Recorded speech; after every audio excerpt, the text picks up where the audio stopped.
It's Tuesday afternoon, and you know what that means. It's time for Randominity with the Random Christian Show. Today, the Random Christian Show is interviewing comedian and actor Paul Vato. Do you love shameless promotion of your product or brand? Are you looking to branch into alternative marketing opportunities? Do you want two random hosts to pump your product and brand for 2 hours every Tuesday? Presenting sponsored packages for the Random Christian Show are available now. Just email the randomchristianshow@gmail.com for more information. The Random Christian Show is proudly supported by The Advisor. The Advisor is a Facebook group created by Colonel James Neil Broadus, composed of multi-talent such as actors, directors, artists, writers, and more. If you fall into this category, contact them on Facebook at The Advisor. Intro music provided by the Dead Campers. Check them out on Spotify and at deadcampers.com. Next week, the Random Christian Show is interviewing photographer Rob Broadman. My name is Andy, and now here's your host, Christian Random.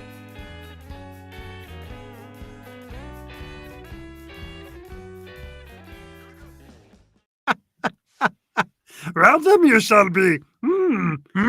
Yes. Hello, Christian. No, Yoda. Christmas No. Merry to you.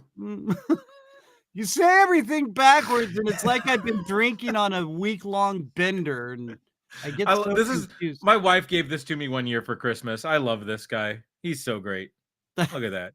Look at that. It's Santa Yoda. Yeah, Who doesn't love Santa Yoda? Come on. Who doesn't? Come on. Lovely child. This droid you not look for. Okay, but now since you put him up so close to your camera, it's all out of focus. And nobody can see your Yoda Christmas shirt. Oh, well, I mean, come on. Well, this is Grogu. This is the baby Yoda from The Mandalorian. Oh, see, yeah, it's Don't get me started on Star Wars. I've been doing so well. I know you really well. I really haven't mentioned the SW on the podcast lately, but no, all of my holiday stuff is unfortunately themed Star Wars. Yeah. Yes, like my Santa hat. Look at my Santa hat. We could, but it's horribly out of focus. You're horribly out of focus. No, I'm serious. It's like fuzzy. And... Well, it's a fuzzy hat. Oh my God. Okay, here it comes. Oh boy, merriest of Christmases. Oh. Shut up, you sneaky little monkey. Oh, Ren, you're so abusive. Hey, Mark, happy holidays. That's a great Grover. That's it. That is, well, now Mark's reminded me that we need to enable the chat. So that's right. Correct. Let me enable the chat. There's the little slide over to there we go. There. Yay! Oh boy. Welcome to it. It's Tuesday. I'm Christian Random. I'm Christian Cratchit Random. Merry Christmas, Mr. Sowersby. That over there is Andrew Scrooge, formerly known as Andy Claus. Well, but Andy Claus usually. Yeah. Yes. Last week I was Andy Claus, and now I am Andy Scrooge. And that makes me Christian Cratchit Random. Sounds like I have some kind of bad VD. It really does. Christian Cratchit. Something's burning in a bad spot. I'm not gonna say nowhere, but oh boy. And I've used a lot of cream. Okay, that was horrible, and I'm sorry. It's not very Christmassy. But hey, no. Merry Christmas! There we go. Yeah. It is the Random Christian Show. Christmas.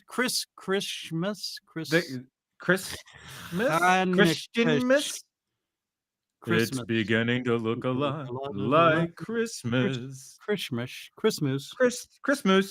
Yes. And it is the Christmas edition, and we have the very talented, very skilled, and all over the multifaceted actor, comedian, talented Paul Vato on, man.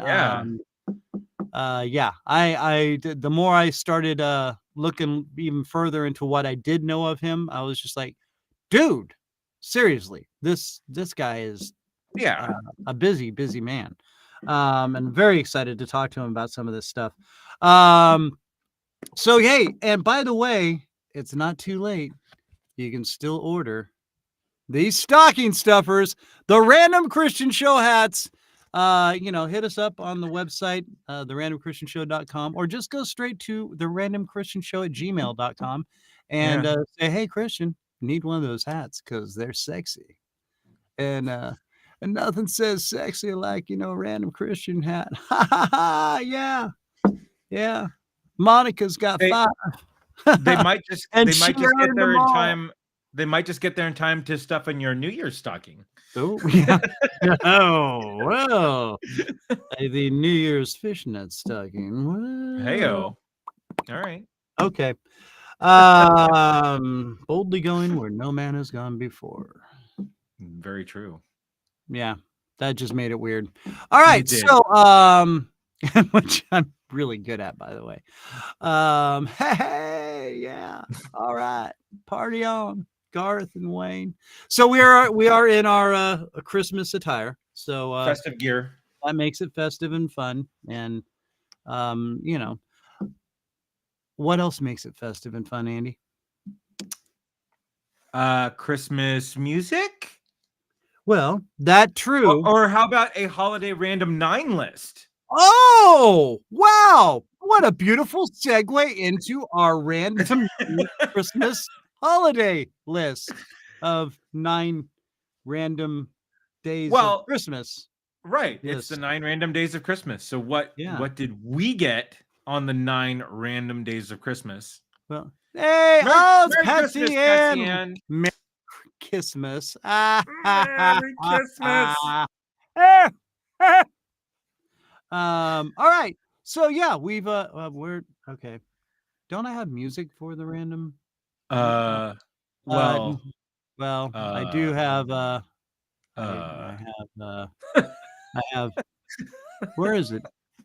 Oh no, that's the random questions of insanity. That's what I was thinking. Right. Of. No. Yeah. Yeah, sure. Wow. Yeah. Welcome to the Random Christian Show, where we just bumble along and stumble along and rolling. Keep them doggies rolling. It's the random 9 list of the holiday version, which makes it the 9 random days of Christmas. Are you ready to play? There it is. See, I knew I had music.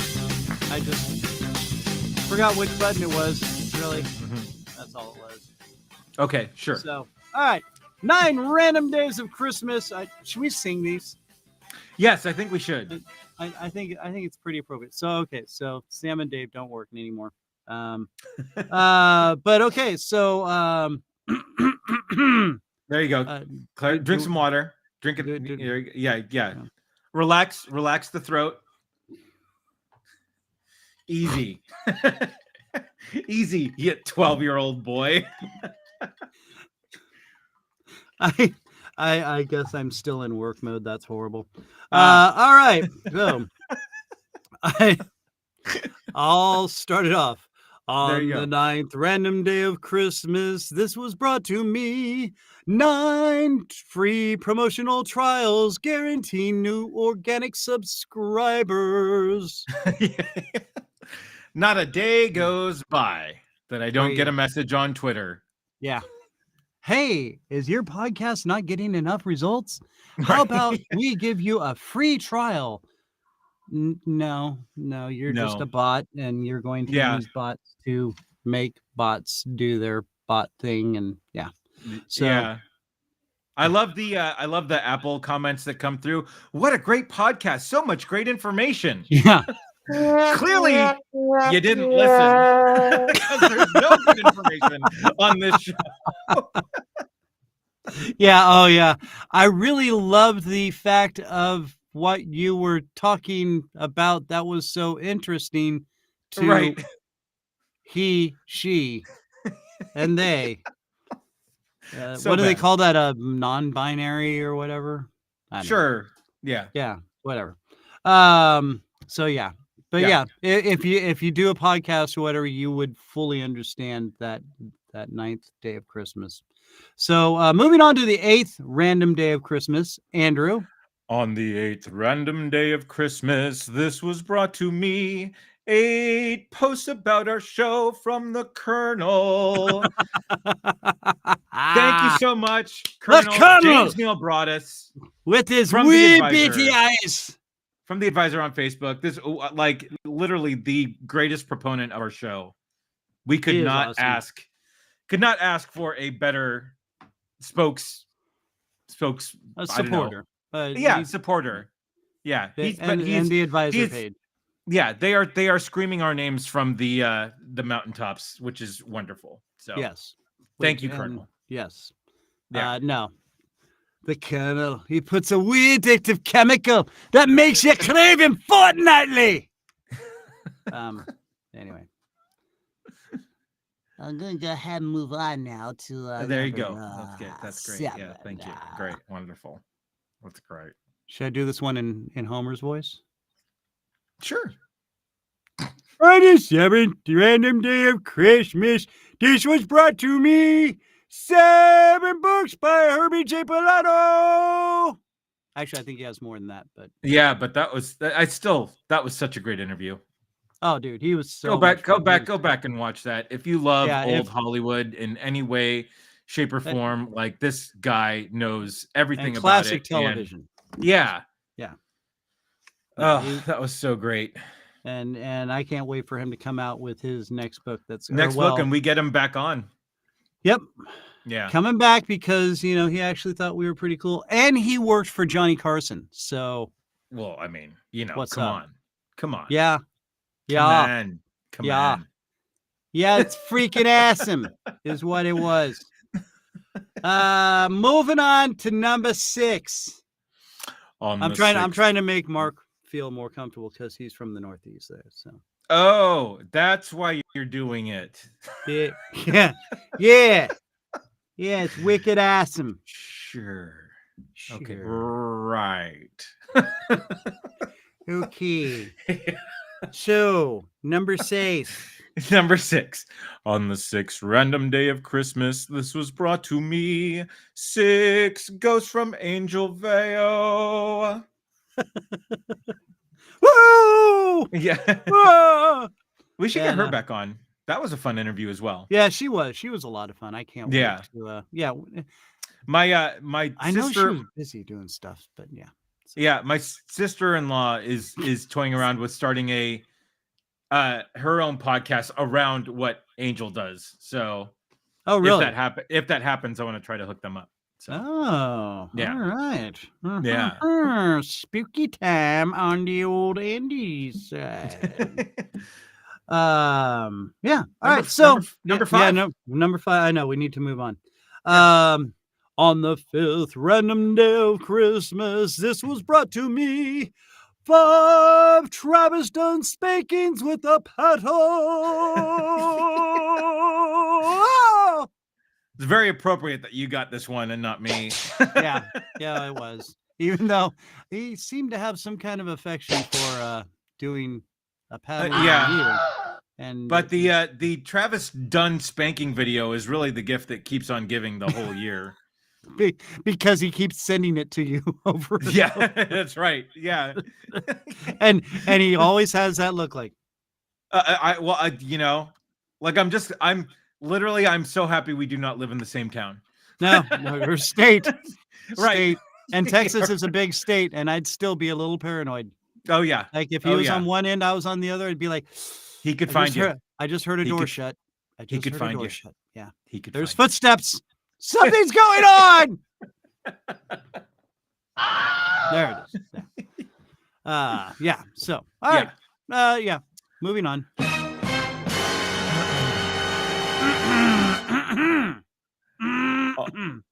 On the 4th random day of Christmas, this was brought to me. 4 sarcastic comments from Corey Hall and Patsy Ann. You know it was gonna happen, Patsy. Yeah, our two favorite comment bombers. Yes. Actually, but I think I think we can add Mark to that list now. Oh yes. I think Mark's part of the evil three of our of our comment bombers. He's the third musketeer. Well, and he's kind of filling in for Corey because Corey's been his work schedule's changed up. Job thing. Whatever, Corey. Does. Yeah. Liar. Yeah. And you are awesome, Mark. Yeah. You're my guy. You're my guy, huh? All right. We're moving on. Yes.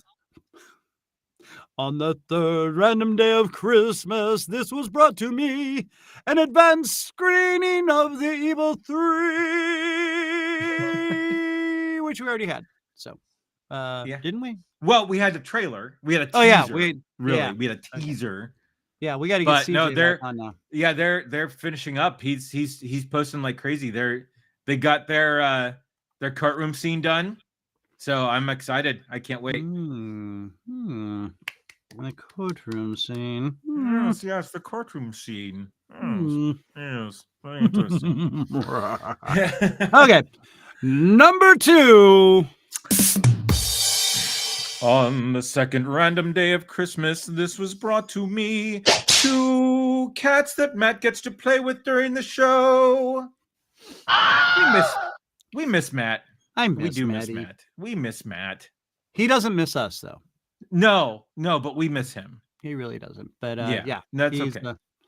And him and his cats are doing fine, by the way, just so everybody knows. They're all doing well. In fact, they just got back from Disneyland. Well, not the cats, but they went to their annual Disneyland trip. Everything was well and doing fine. So let's see. So where are we? Oh, well, we're number we're 1. Here. Number 1. Here it is. Here's the number 1 random day of Christmas. On the first random day of Christmas, this was brought to me 1 acknowledgement of Batman being almost as good as Iron Man. You know what? For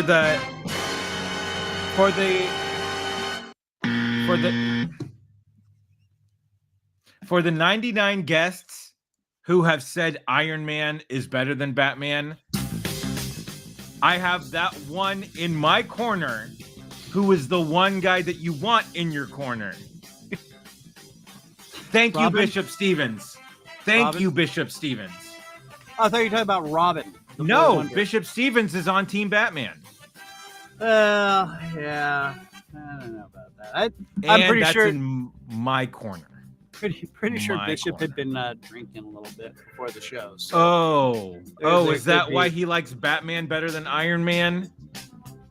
I think he's confused. I think he had a little bit of the sauce before. Better than nippy there. All the T-shirts that he owns, all of the posters he accidentally bought under. No, Christian, no. Well, that's it for the Random 9 holiday list. 9 random days of fun and frivolity, all shot to hell with 1 reference to Batman. There it goes. There ain't no bat belt that's going to save that one. It's gone down the crapper. And now here we are.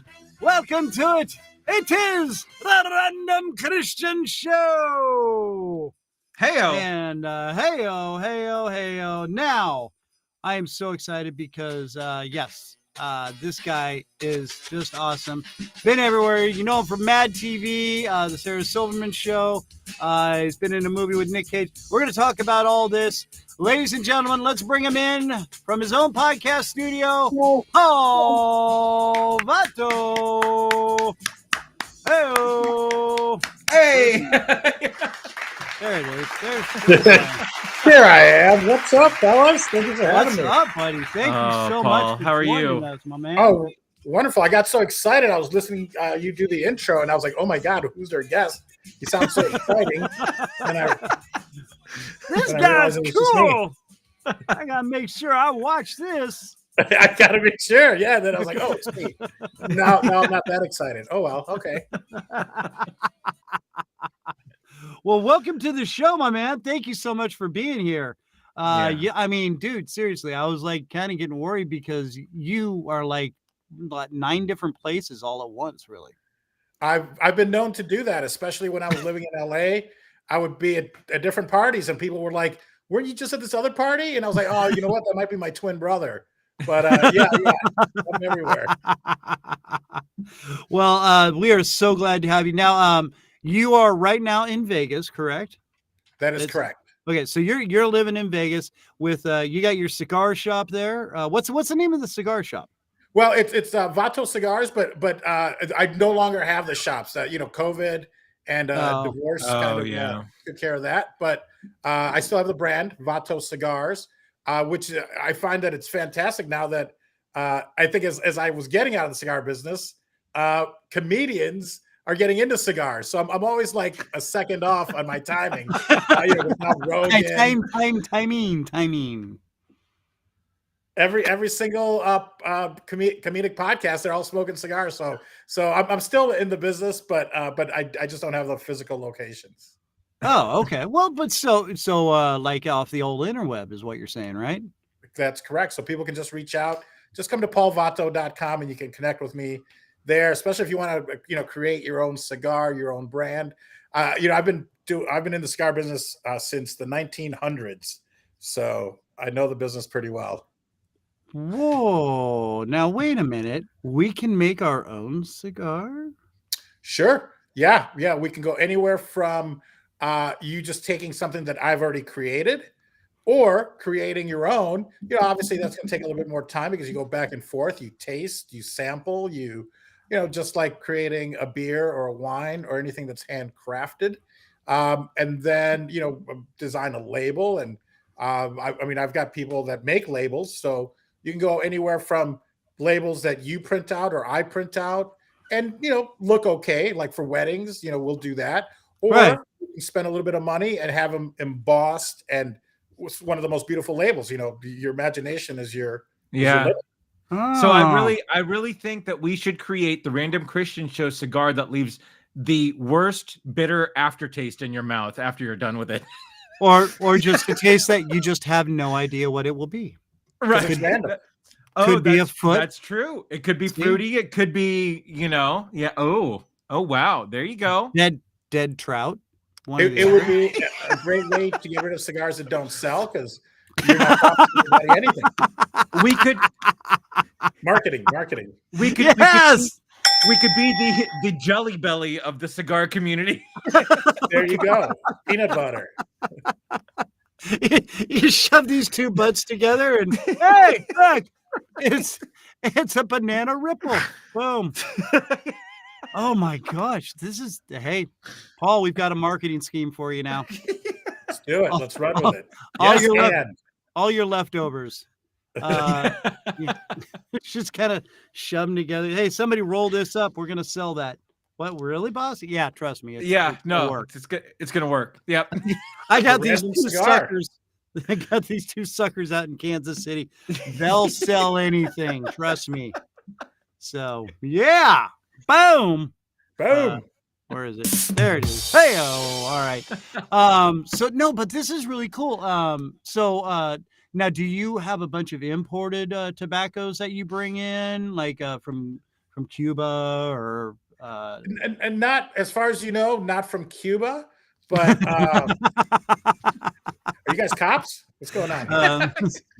Yeah, we don't have to tell you that. Republic, we still have an embargo against Cuba, so it's still ill. And you know what, Cuba, even if we were allowed to, Cuba probably would not let you import their tobacco because they don't have enough. They want all their tobacco for themselves. And if you speak Spanish, the word puro means cigar in Spanish, but it's kind of like a generic term because puro means pure.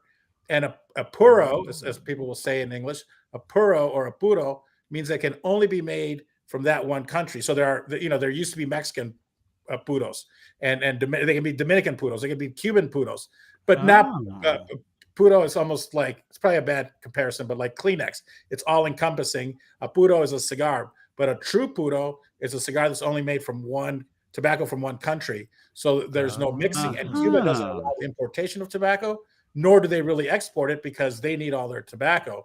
But you'll never find a real Cuban cigar is never going to have Dominican or at least as far as we know, Honduran. So that's why sometimes cigars, people will like Dominicans better because they can import, they can blend, they can make better cigars. You know, Mexico, at one point, you could only, Mexico wouldn't allow the importation of tobacco. So they had to be Mexican tobacco. And they weren't that good.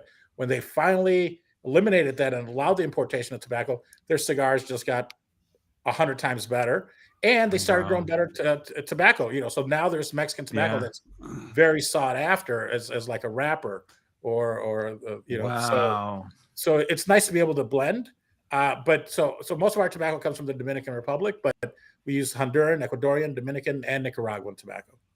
How about some Jamaican tobacco, man? Yeah, especially now that it's legal. If you bring it, we'll roll it.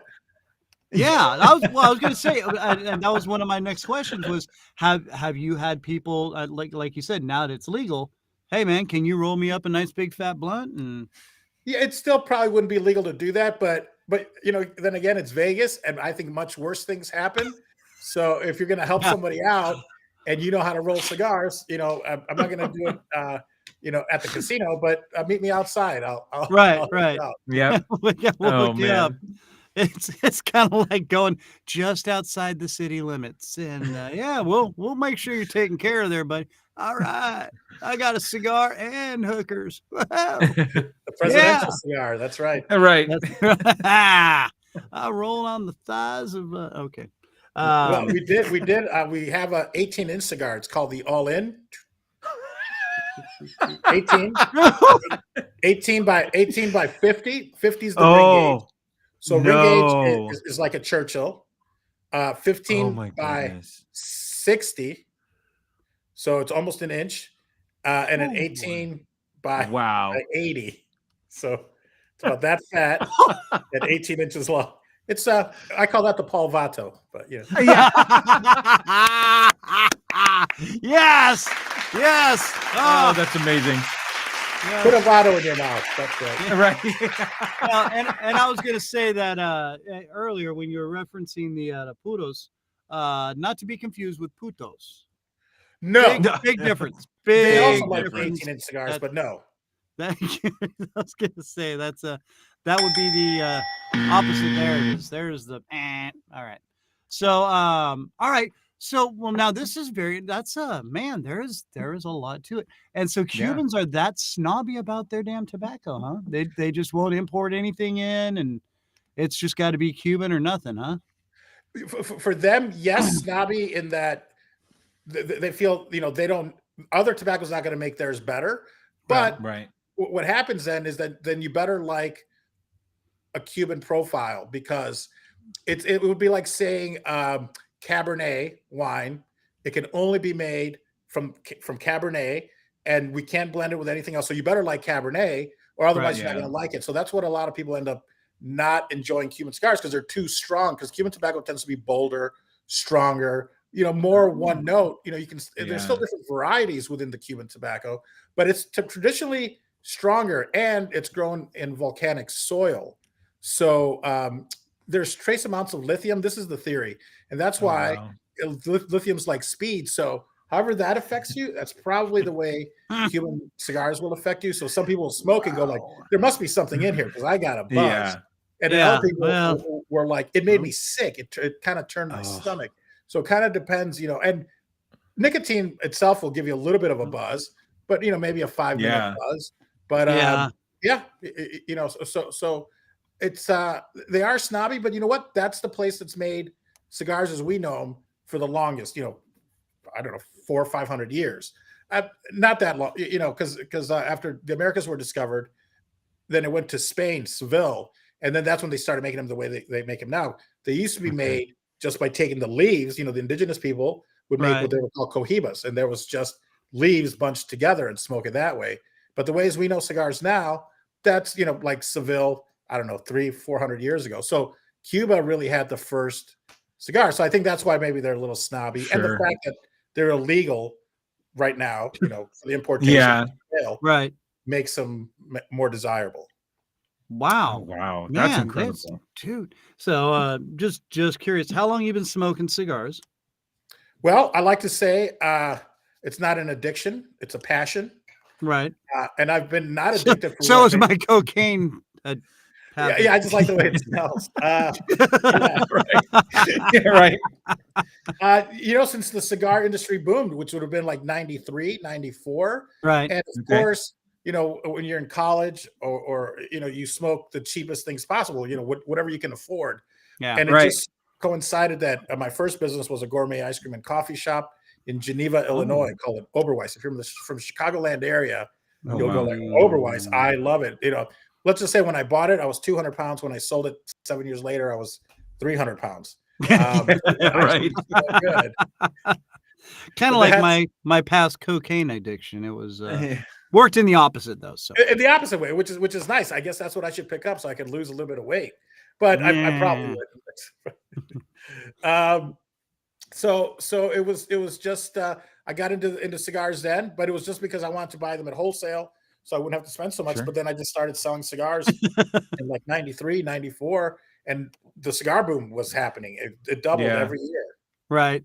Wow. But cool. yeah, I mean, it gets really in depth with the way they I mean, hey, I'm an old smoker, from I smoked Lucky Strikes and Camels, and I thought being fancy was smoking some Dunhills every now and then or something. But I always stuck with the old Red Apples, the old Marlboro Reds or whatever they were, and then just became whatever was cheapest. So yeah. But no, that's I mean, now my stepson, it was actually him and a buddy of his were going to go and open up a cigar shop. So I heard a little bit about it from him, but not as in depth as this is. I mean, it's very intriguing. I mean, I love the history that you've learned off of all this and stuff. It's very cool. Wow, yeah, you know what? Maybe I should do like a master class on tobacco. But if your stepson still, if they do it, let me know. I'd be more than happy to share what I've learned over all these years. I know people are tuning in going like, I thought this guy was a comedian. And right. We're getting there. Cigars. We're getting there. The funny stuff happens when the funny stuff happens, people. Quit being pushy. Damn it. Well, and now there was something else I was going to ask you about. Your yoga. Your yoga that you're doing. What's all this about here? Yeah, it's called cigar yoga. No, I'm kidding. It's not. We roll you in some leaves and bend you and flex you. And people ask, is it hot yoga? I'm like, for me, all yoga is hot yoga because as soon as I start doing it, I'm sweating. So I started a lifestyle brand called Bad Hombre Yoga. There it is. Thank you very much. And it is because I got into my ex-wife got me into yoga. So I was the joke is I was 2 pounds away from eating for free because in Vegas there's this place called the Heart Attack Grill where if you weigh 350 over 350 you eat for free. But I knew that if I because you'll be a 1 or 2 time customer. I would be 500 pounds right now. So, and realistically, I think I when I was 2 pounds away, I remember Derek, the guy that owns the D Casino in Circa. I was like, I'm 2 pounds away from eating for free. He goes, throw a couple rolls of quarters in your pocket and go. And my ex-wife had plus the ladies will be impressed. There. It was like you kind of like you've given up if you go there. And people a couple guys have actually had heart attacks, so it works. Either at the place, one I think died at the place, or probably didn't die there technically, and didn't die in the ambulance because no one ever dies in the ambulance. Probably once they got where it's going. That's what my EMT friends told me. And and then another guy, like as he was going to get on the bus, dropped dead of a heart attack. But I guess they use it for advertising. So, but realistically, I probably ended up getting up to about 365, and it was too much. Can't tie your shoes. It's tough to clip your toenails, whatever, maintenance. And So luckily I got into yoga at this great yoga studio in LA called Peace Yoga Gallery, which is a raw vegan restaurant upstairs and yoga studio downstairs with Sherry Ray Russell, who's an amazing yoga instructor. And, her thing is she tries to get you to the point where you develop a home practice, because that's ultimately what you want to do with yoga is so you're able to take care of yourself. Not, I got to keep paying to go to a studio and get learning. Once you learn, you can the object is to do it at home and do it, on your own and to, and you're always getting better. That's what I loved about yoga was if it was physical or maybe even knowledge wise, you always see improvement. So every day that you do yoga, you get better at something.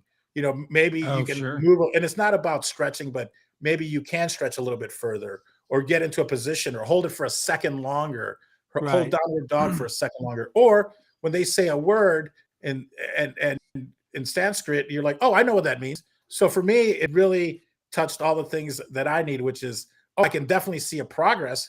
And yoga, doesn't get easier. You just get better. Yeah. There you go. Yeah. That's awesome. I like that. That's a good theory. I ended up losing about 65 pounds. So I'm still on my journey. Wow. And I'm still, still a struggle, but if I can go another 100 pounds, then I'll be very happy. No, dude, that's awesome. Yeah, I was actually almost 300 pounds several years ago, and just more through diet and just regular exercise, getting up off my butt. I got rid of a lot of it, and then when I met my now wife, we both started our journey and have lost weight. She's gotten me. I'm just above 200 now, maybe a little more.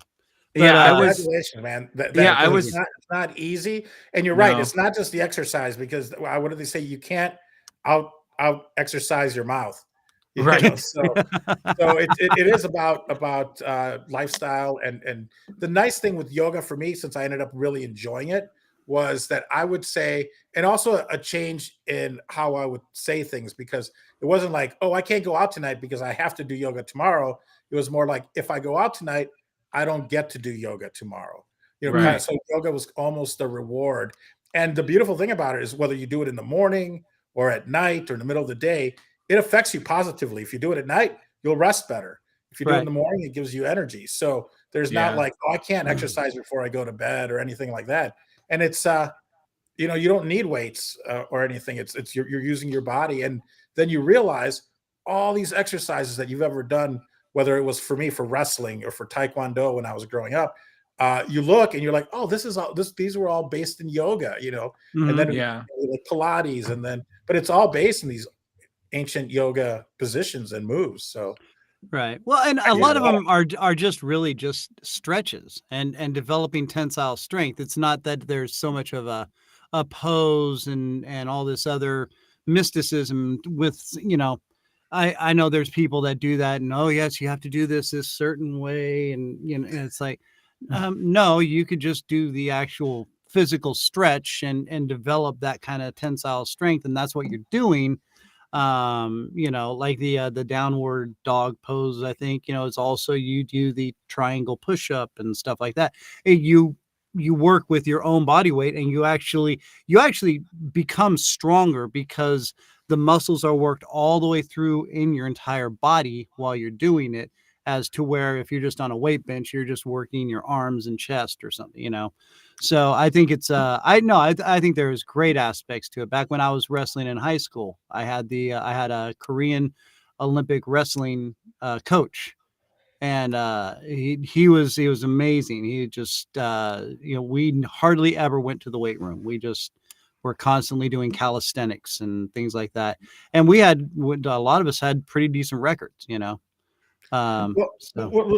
at if you probably used to practice your bridging, and what you wanted to do is end up like on the back of your head and on your feet, but yoga kind of does the same thing. But if the nice thing about being a heavier person, or I say a POS, a person of size.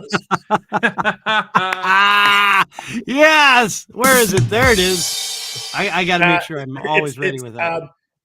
You go on your shoulders. Obviously, if you're a wrestler, you probably don't want to spend a lot of time on your shoulders. Right. But with yoga, if you can't get, and then ultimately, you're on your hands pushing up, But at the beginning, you're just on your back and lifting your hips up. You start bridging slowly, but that's what we used to do in wrestling to develop our neck strength. Eventually you're on the back of your head and on your feet, and you're going all over. Right. So yeah, it's a lot of it is that yoga, or maybe these ancient exercises that are also Asian in nature.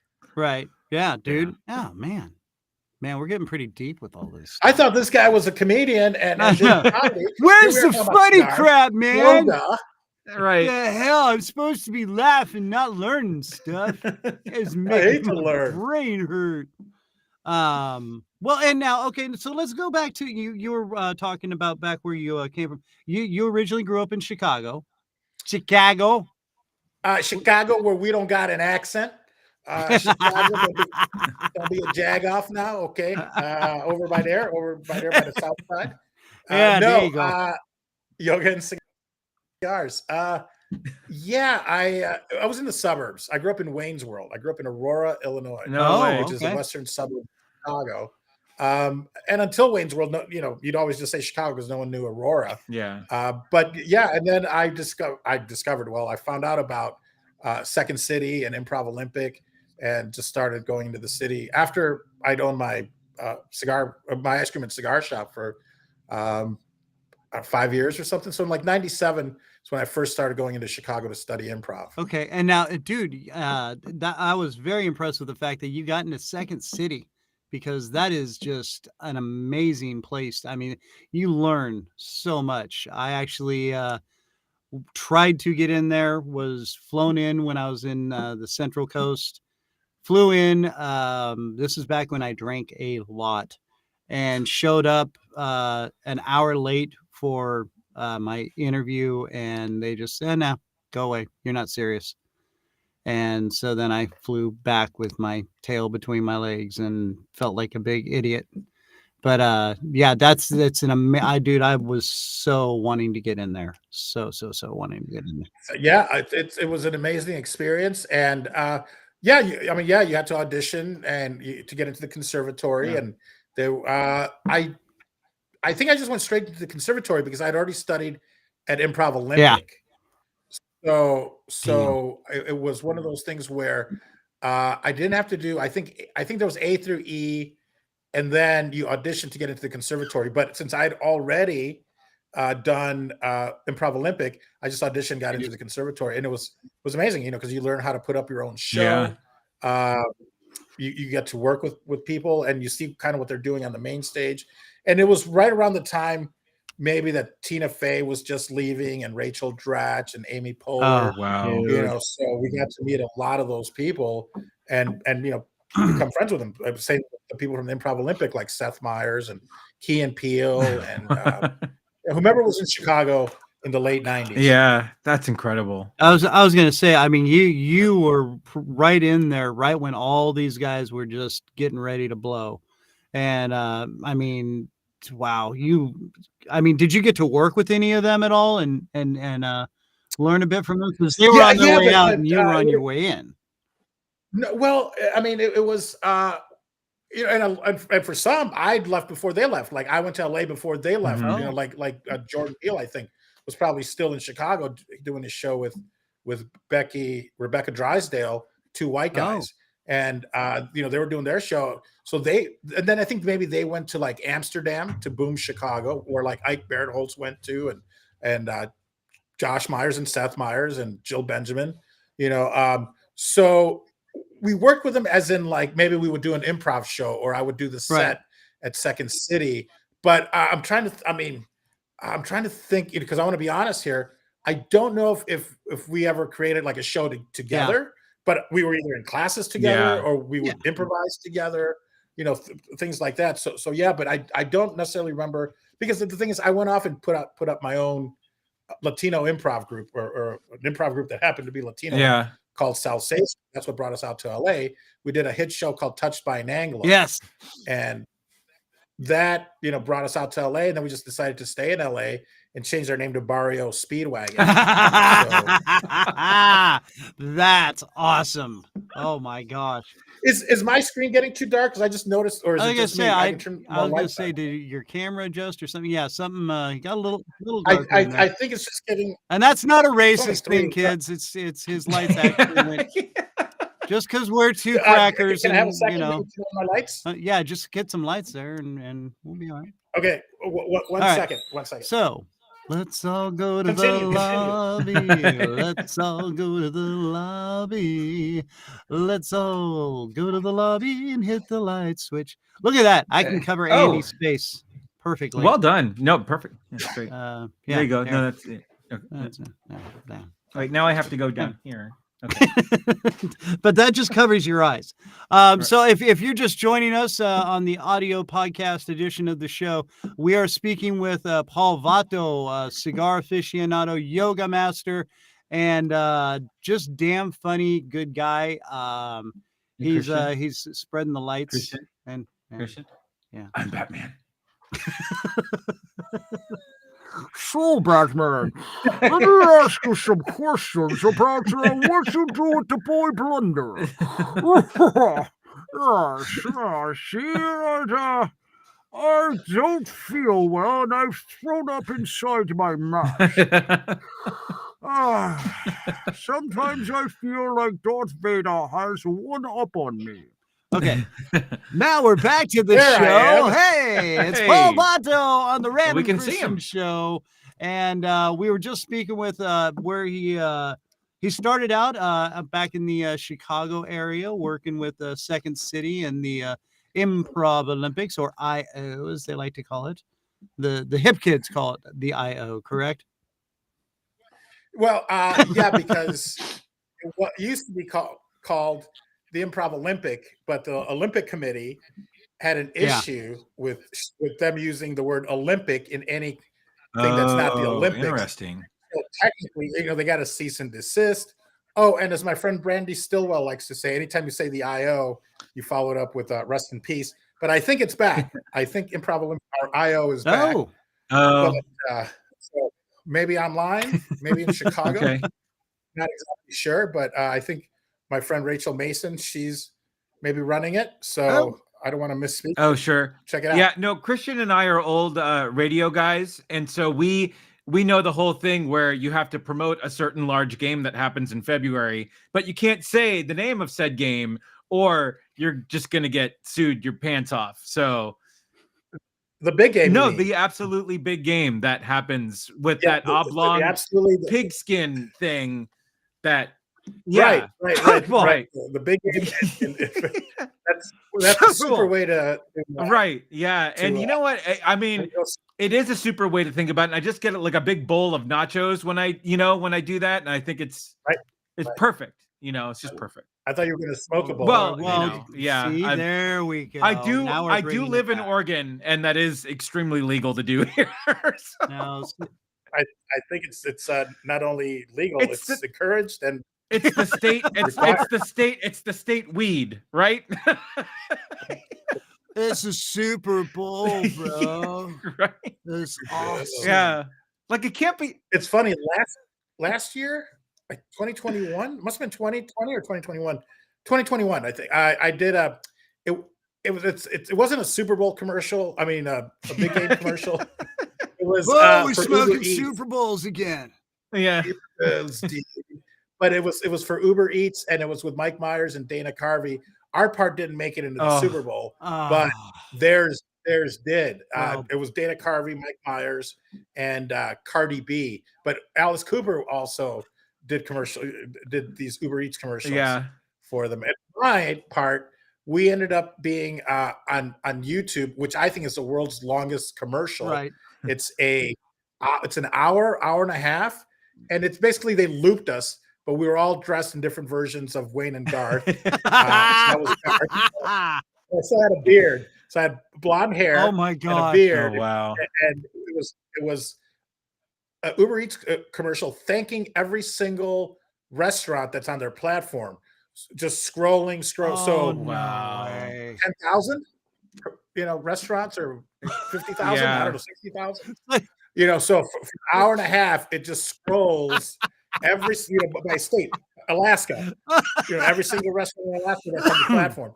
And then we just, we did certain stuff, and then they just looped it. So it looks like, we're there for an hour and a half, whatever it is that we're doing. But so I think it must be the world's longest commercial. I don't know. Oh my God. That would be interesting to know, because I mean, yeah, I could see that. And wow. Oh my gosh. That's funny. I mean, okay, so it was just scrolling and you guys were doing your thing. Yeah. So they had different versions of Wayne and Garth. They had like little babies dressed like Wayne and Garth. They had dogs, I think, dressed like Wayne and Garth. And then they had, I think there was like a black Wayne and a black Garth, and then there was Latino Wayne or Garth and a female Wayne, and so then they would just pair us up randomly. And I think at one, like we're playing like old school video games. Yeah, Nintendo. Another one, I think we were just dancing, and another one we were just like sleeping.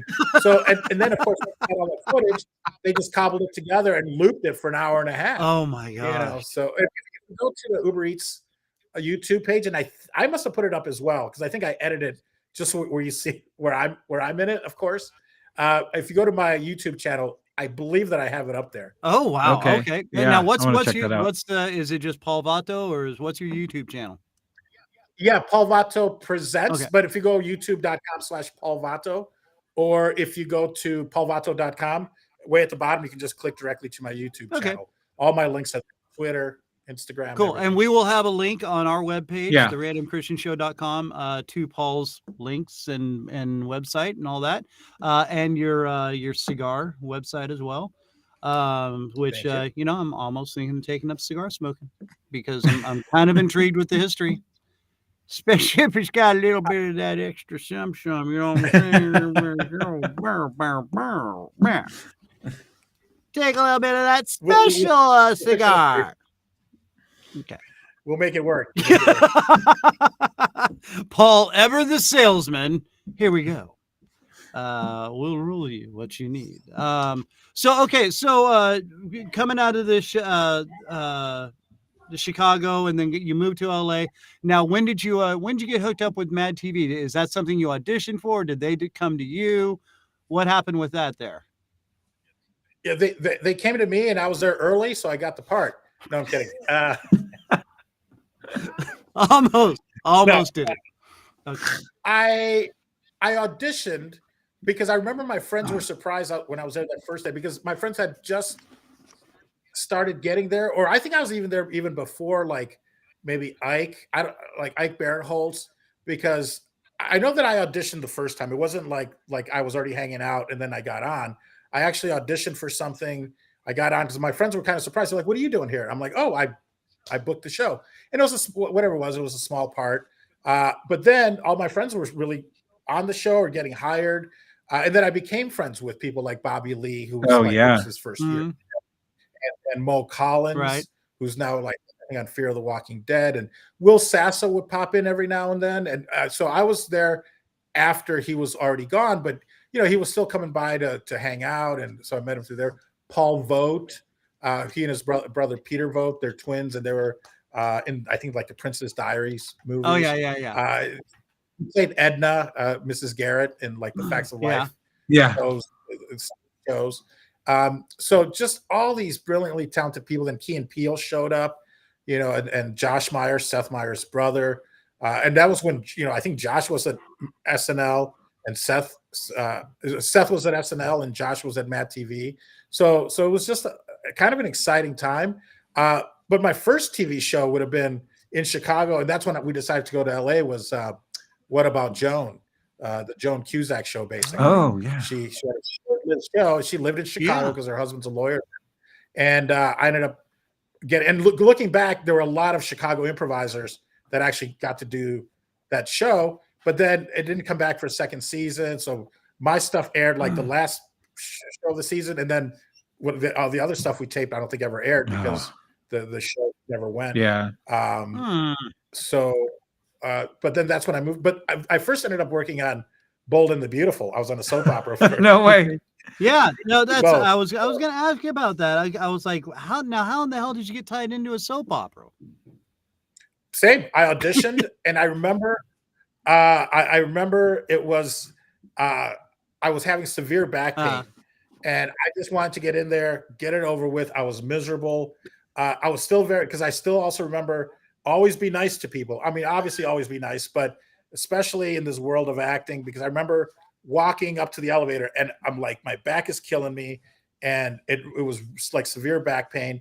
And this lady was coming up to the elevator. So I just held it, I kind of held it open. She walked in and I was just very cordial. Hello, good day. And it turned out that she was in the casting. I can't remember if she was part of the casting, and I don't know if that helped or not, but I just remember going like, I just got to do this and get out of here. So I don't want to say I half-assed it, but I was kind of miserable, and maybe that helped because it was a bad guy.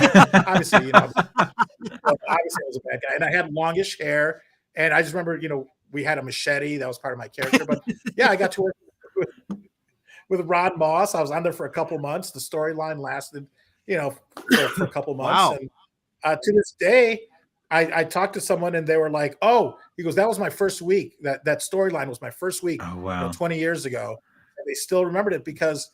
In these soap operas, One Life to Live, The Young and the Restless and Bold and the Beautiful, they were always just love stories. Right. There was no action.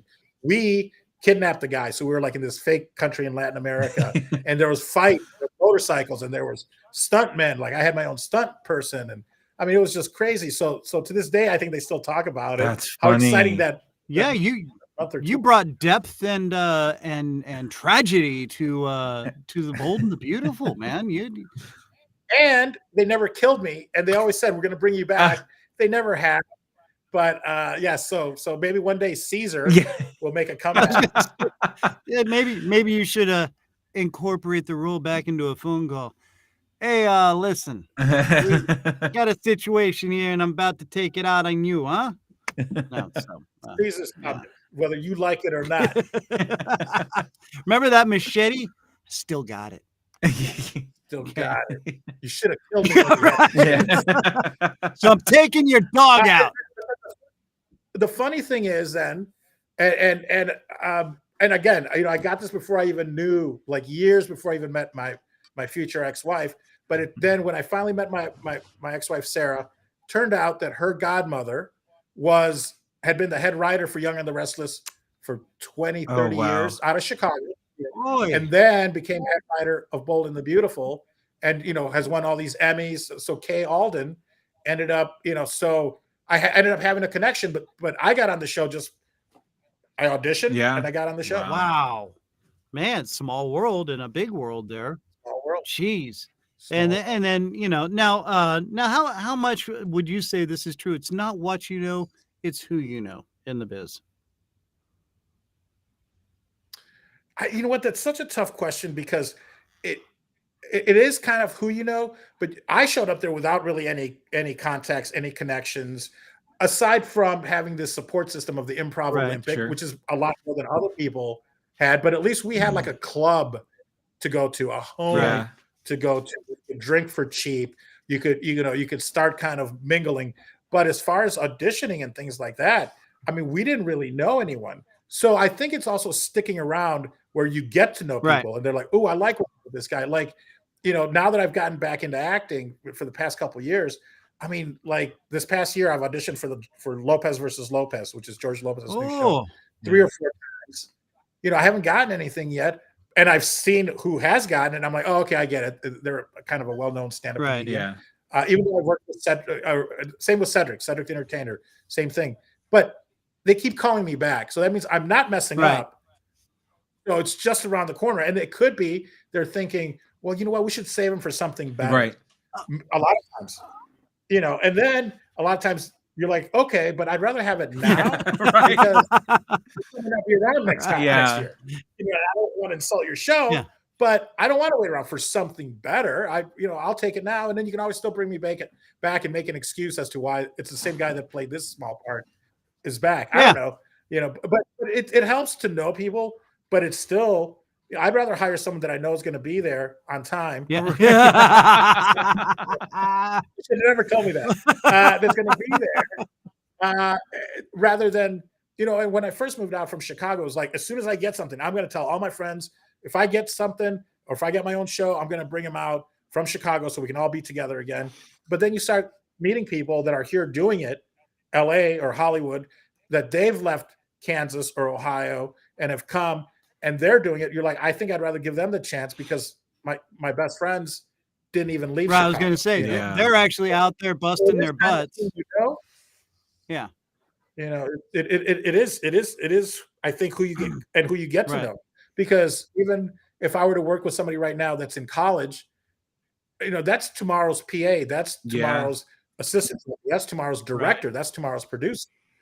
So it is somewhat who but it's also, I think, just showing up and doing the work. Yeah, and absolutely, and that's the one thing I've always respected in the biz. It's there's especially like when I was in radio and stuff. People that all of a sudden they're the new program director, and well, what have you done?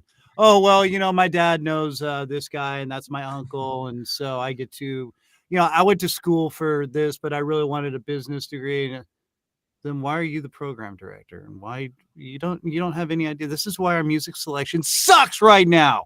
And then there are also those guys that would come in like during my shift and go, you need to cut it short. You need, I'm pulling ratings. Why are you complaining to me? And it's, so those kind of people, the people that are out there that work their butts off from the ground up and put in the time and put in the effort, put in the hours, the sweat.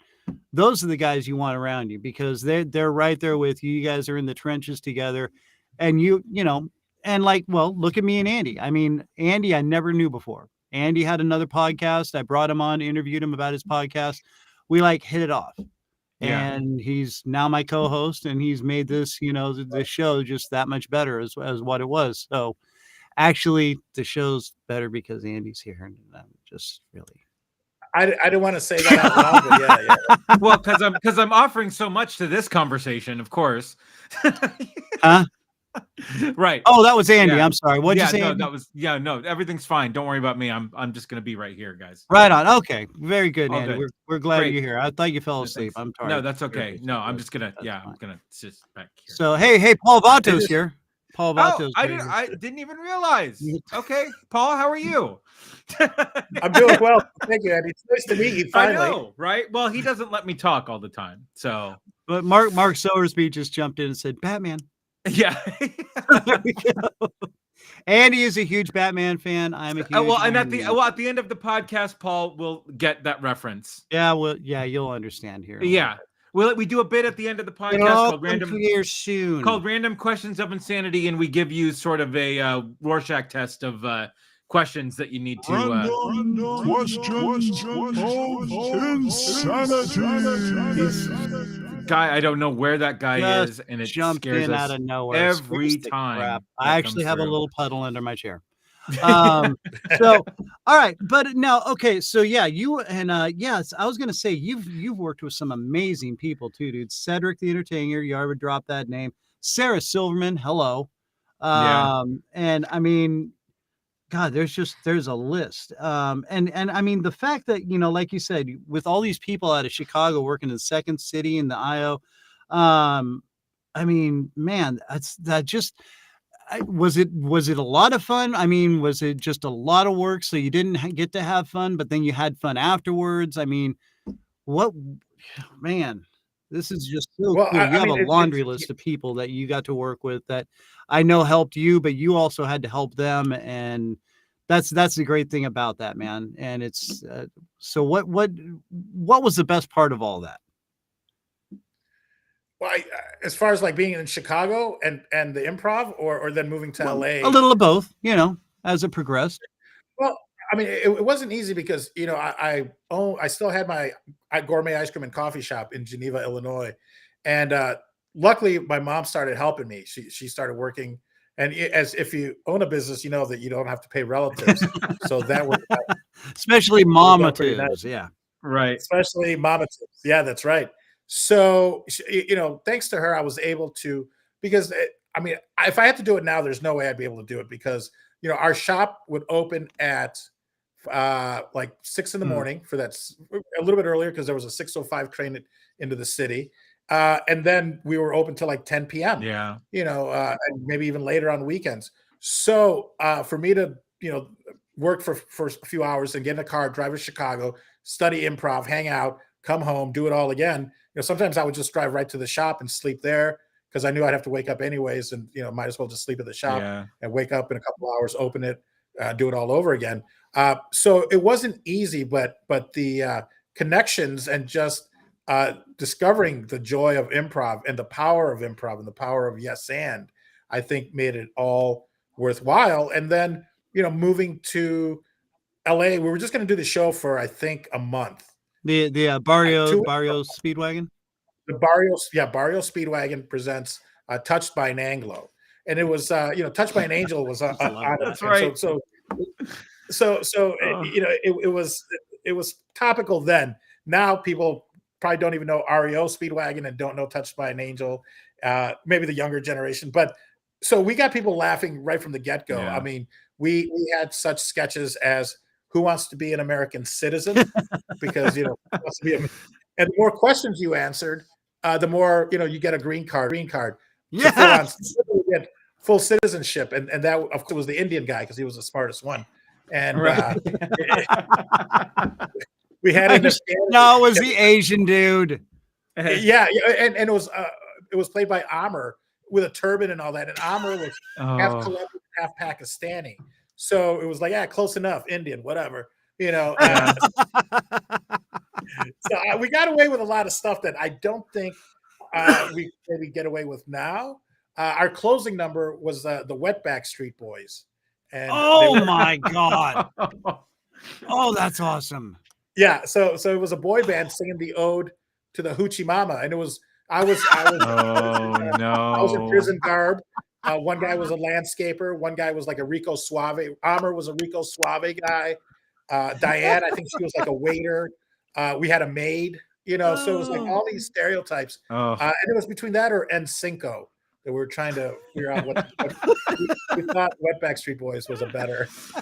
And for those that don't know, a wetback is a derogatory term for like an illegal Mexican that swims across. Even though we walk across the river, it's you people that have to swim across the whole ocean to get over here. But that's not bad. Yeah, that's neither here nor there, right? Yeah. You just took the smarter route. That's all. That's you. Hey, look he's swimming. I'm just gonna walk across. It's like walk across. Call us wet ankles. I don't know. Well, and we can get away with that because I've married into a Latino family, so it's fine. Oh, I feel sorry for you, my friend. Well, she's half Latino, half German. So there you go. It's it's the Midwest. So it makes perfect sense. And American Indians. So yeah. Of course. But yeah. So now, okay, let me ask you this: out of all the you've Chicago, Midwest, Las Vegas, and then Los Angeles. Where do you feel most comfortable? Well, most comfortable, Chicago. I mean, that's home. Yeah. The city, the people, and then living in Chicago for a little bit of time really helps. But it's just such a beautiful city, wonderful city. But you cannot beat the weather in Hollywood, in Los Angeles. Maybe San Diego, but I've never lived there. But we used to live on our boat in Marina del Rey, and that was just peaceful, wonderful. But the weather, you can't beat the weather. Even Vegas. I mean, right now it's freezing. It's like 45. I'm sorry for those of you in the Midwest. So I'm in shorts, but it's in the summer it's 120. That's miserable. So comfortable physically, Hollywood, LA, and the action is there. The scene is there. But even a lot of people that are in Hollywood are moving away. They're moving to Vegas, moving to Austin. They're moving to Jersey. But I LA wouldn't be so busy if it wasn't the place to be. So. Right. Yeah. Oh yeah. No, I lived in Hollywood and down in Westchester, and actually lived up in the Malibu Hills for a little while in a trailer up off of it was a van down by the river. it was a trailer up in the hills that was kind of like a van down by the river in a way. It's like living on a boat. I love it. I mean, it's funny that you say van down by the river, but I've interviewed a few people on my podcast about the only vans, as they're calling it, where people are living in their vans, and it's what a life. It's like living on your boat, but you can go anywhere, and people are striving to live in their van and be able to that's little tiny home life and being able to go anywhere, wherever you want. Oh yeah, dude. If I used to have an 84 Volkswagen Vanagon camper. And if I could have that back, I would do anything in the world to have that back. But they are so phenomenally expensive now. It's not even funny. Yeah. But yeah, no. And I told you, the Hollywood, dude, especially, dude, what is not better than sleeping on a boat?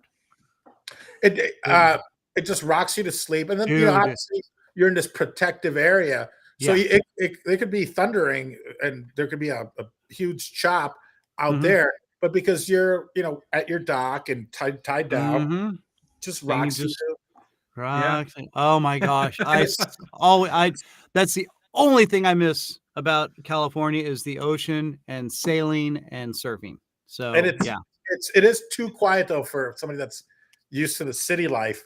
You're literally like, I think we're going to get murdered because you hear everything. The boat next to you is creaking. It could be an older boat. Just all the, and then all of a sudden the seals are. The sea lions. Dude. Or like in the middle of the night, you get that seagull that comes tropping across the top of the boat, and you're like, "What the hell is that? What's going on? What's going on?" It's like all the old horror stories you used to hear about, and then the hooked hand would come across and scrape the ceiling, and it's a seagugle. Just shit everywhere. Great. It's actor Steven Seagal.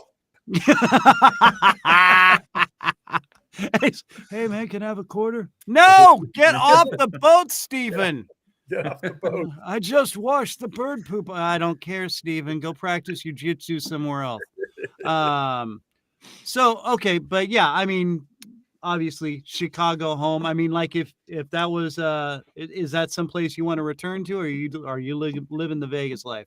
I think Vegas, because you know what? Now that I'm back with an agent and a manager and all that, it's just as easy to audition, especially for now. And we had this conversation maybe about a year ago with my agent, and it was, you're still fine because you could, you don't have to come in.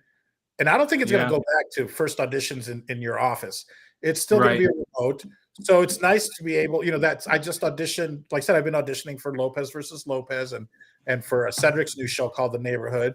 And everything I've done, I've just auditioned from here, and I booked Ted, which is Seth MacFarlane's new show, which is movies. That's so great.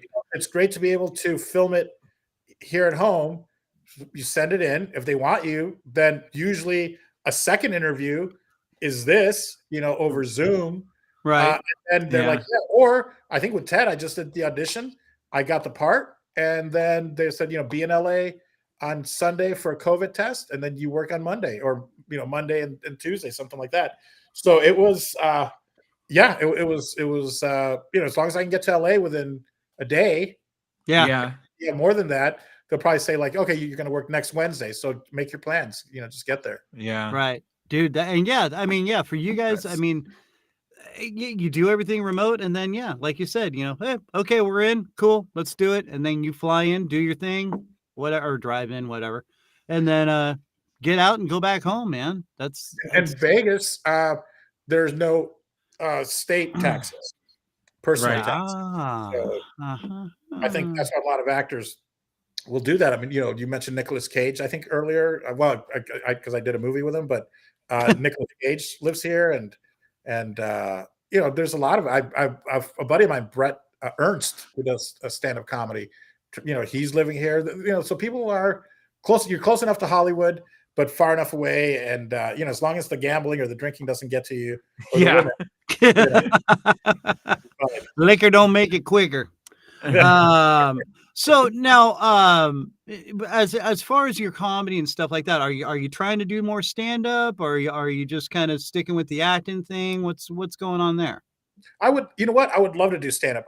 I've done a stand up maybe 5 times in my life because I came more from an improv background, sketch and improv. Oh, well, okay. I'm sorry. I meant more along that. I've always wanted to do stand up, and to this day, but now it's always like, oh, I'm too old.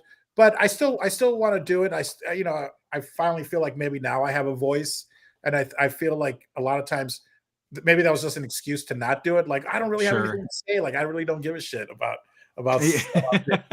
But now I think as you get older, you have more of a point of view. Now your comedy can be better, but it's still going to take 10 years to do it because it's not an overnight. It might be a little bit easier because of being comfortable on stage and things like that. But I respect stand up as an art form, and I don't want to just be the guy that's like, oh yeah, I can do it. Steve Byrne was kind enough to let me open for him like 2 or 3 New Year's ago here in Vegas. I just did like 5 minutes, but it was incredible. It's So I am trying to get to do more stand up, but I'm working on an improvised game show with a couple of partners that we're trying to sell. I have a script about a Mexican, half Japanese secret agent named Agent Aguanta. His name is Juan Tanamera because he's Mexican and Japanese, and it's a great funny script. It's the Pink Panther meets 007. Yes, just mostly comedic stuff, but it's I would love to write a biopic. I've got a few people that I'd like to help write a biopic about, Okay, can you tease the little bit of the names or no? Not yet. Okay. A little bit more. Yeah, I'll be more than happy to talk. I did write a book. I mean, well, write is kind of so this is the hardcover. Kama Sucia. The Kama Sucia. Sucia would be in Italiano and Mexicano in Espanol. In Spanish, it's Kama Sucia, which means the filthy bed. So it's a parody of the Kama Sutra. And I was going to say, goodness, it's that's amazing. All these filthy terms,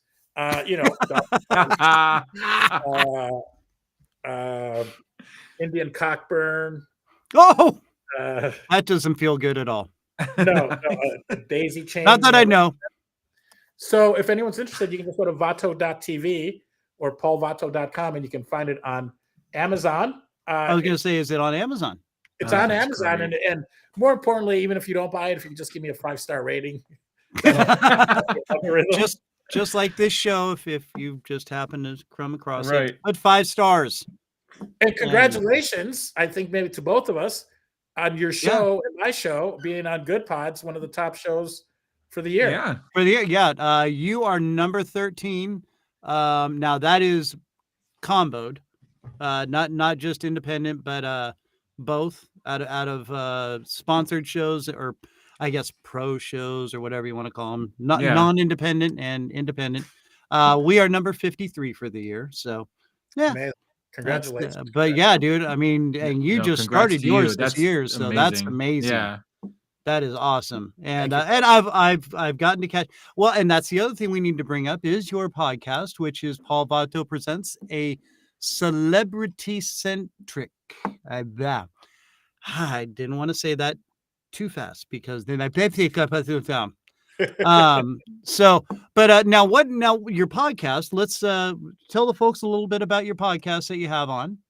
Well, it started because I've been in and out of podcasting, if you will. Back when we lived on our boat, we had back in like 08, 09, we had a show called The Smoking Lamp is Lit.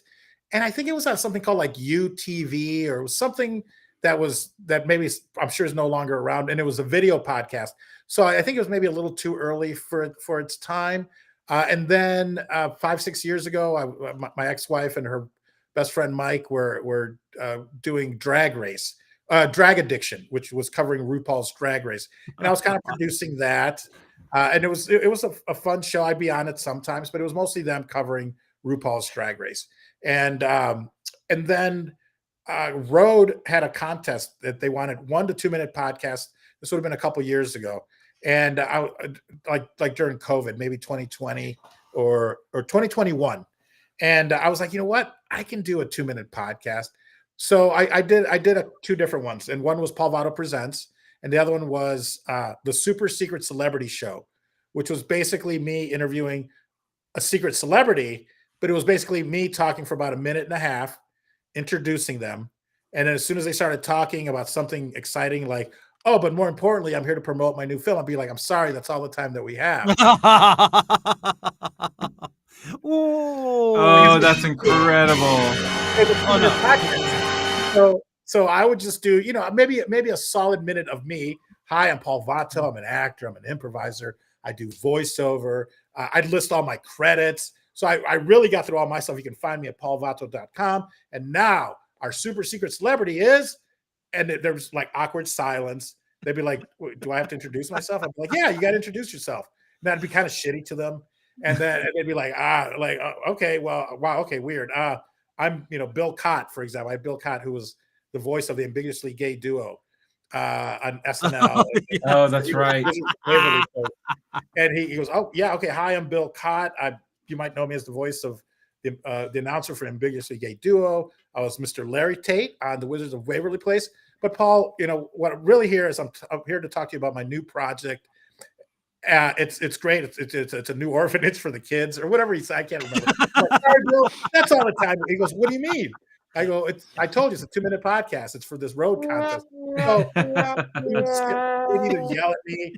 Joe Stapleton, who does color commentary for World Series of Poker, was like, yeah, that's all right. I'm kind of used to that anyway. So it was like sad almost, like he was just resigned to just, okay, whatever. That's so funny. I get the guy from Fast and the Furious, Noel G. Hector from Fast and the Furious. And I think he was like, he goes, you know what? Fuck you, Vato. I'm going to talk to your dad. And then I put in sound effects, like steps running, the door slamming, and then his car going, peeling off down the street. He was furious and he left fast. So it's just that's great. Yeah. So that's what kind of really got me into the podcasting. And then but then I kind of used it to then go, hey, would you like to be on my podcast, Paul Vato Presents? And then that's more like what we're doing now. And it could be 35 minutes, it could be an hour and a half, it could be 2 hours. Anthony Citrick, the guy, he was in Idiocracy. And he was on George Lopez's show. He was his driver on the show. We went for like a couple hours and just chatted about his, as a rapper, as a Chicano rapper, Latino rapper, and an actor, comedian, and all that. So that's Paul Vato Presents. If you go to paulvatopresents.com, you can find them all there. One of our most popular ones is with the guy that owns Owl. I'm wearing his little thing here, Owl, which is a great app that I'm a brand ambassador for. Jason Hill, that's gotten just a ton of listens, and it's because it's more financial. And I guess I'm saying this because it is a celebrity centric podcast, but I feel that people can be celebrities in all fields, whether it's finance or podcasting or social media. So if I find you, if you're interesting, I'd love to have you guys on. Maybe Andy talks a little too much, but other than that. Yeah, we have to cut off. We have to cut off Andy's mic every now and then. Right. Yeah. Yeah. Actually, I have this button over here that I can just do this. So much better. See, he gets so yippy yappy, and it's just really annoying after a while. Can't hear us right now, right? Andy, have you learned your lesson, Andy? Yes, I have learned my lesson. Santa Yoda. Yoda Santa. Oh, using the force. Or don't speak. There is no. I don't know what I'm talking about. Yeah, we need to really leave that to the pros there. No, and that's kind of like how this show kind of developed. It was just me doing random little fun things, and hence the name. And then it just kind of grew up more into a kind of, hey, why don't you come on my show? And, I started bringing people in that I think kind of make things better for everybody. I've had a doctor on here that's on TikTok that gives out free advice, things like that. And I'm like, dude, that is so cool. Would you want to come on my show and promote it? And So that's what I did. Yeah, Andy, the same thing. I thought their podcast was fun, and I said, "Hey, come on my show. Let's." Of course, it was supposed to be a cross promotion, Andy. And so, Andy, are you still doing your other show? Do you still do I am still doing. Yeah, it's called the Rum and Regret Podcast. We and we do a lot of TV, movie, and video game reviews. Well, send me a bottle, and I'll be on your. There you go. Well, you send him a cigar, he'll send you a bottle. And done. Well, you know what? If you don't mind, I'd like to also mention the other. I'm a co-host, which I enjoy because when you're the host, you take on a lot of the responsibilities. For Paul Vato Presents, I'm doing it all. That's why I'm a little bit behind right now. I'm sure somebody's watching, going like, "Shouldn't you be editing the podcast that I was on instead of being on somebody else's podcast?" But it takes both ways. You have to be a guest and you have to be a host. So for the one I do, it's just me. I record it live on Fireside, which is Mark Cuban's app, and then I have to download it, edit it, and put it back up. So I also enjoy being a co-host with AJ Film Talk with AJ Dean, where we talk to mostly people in the film industry, whether they're directors or actors or producers.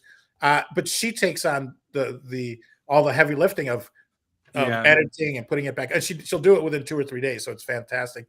I just kind of sit here like Andy, right? And, my moments, and be the face. Right? We're kind of the face. We're kind of the face of the podcast, right? So, yeah. Andy has hair. I don't have hair, so that's what makes it far more appealing. Yeah, Andy, we have so much hair, we don't know what to do with it, buddy. Yeah, it's annoying. There's such great heads of hair. I know. Yeah, it's just I mean, it's so easy just to get this perfect every day. It's just it really is. It's hard. It's hard work looking this great. Looking as good as me is what he was about to say. I think so. It must be so. I would hate to be bald. No, I know. That's why I have antlers on my head. These are stapled here. This is. You think this is a Christmas hat? It's not. They've been implanted into my head. Yeah, but okay. So your podcast was very fun, but I didn't know about the other one, so that's cool to know. All right, I'm gonna have to make sure I check that out. AJ, she's the host. And she's wonderful, because she knows a lot about the film industry and has a lot of connections. So we just same thing. Again, it is more Hollywood based, but it's kind of like new Hollywood. And it's almost, I don't want to say a master class, but some of them have been master classes in mostly motivating people to, hey, you can do it. You should be doing it. You should be creating your own content. Don't give up. Don't give up. Sometimes we're so close, all that. So yeah, it's a fun show as well.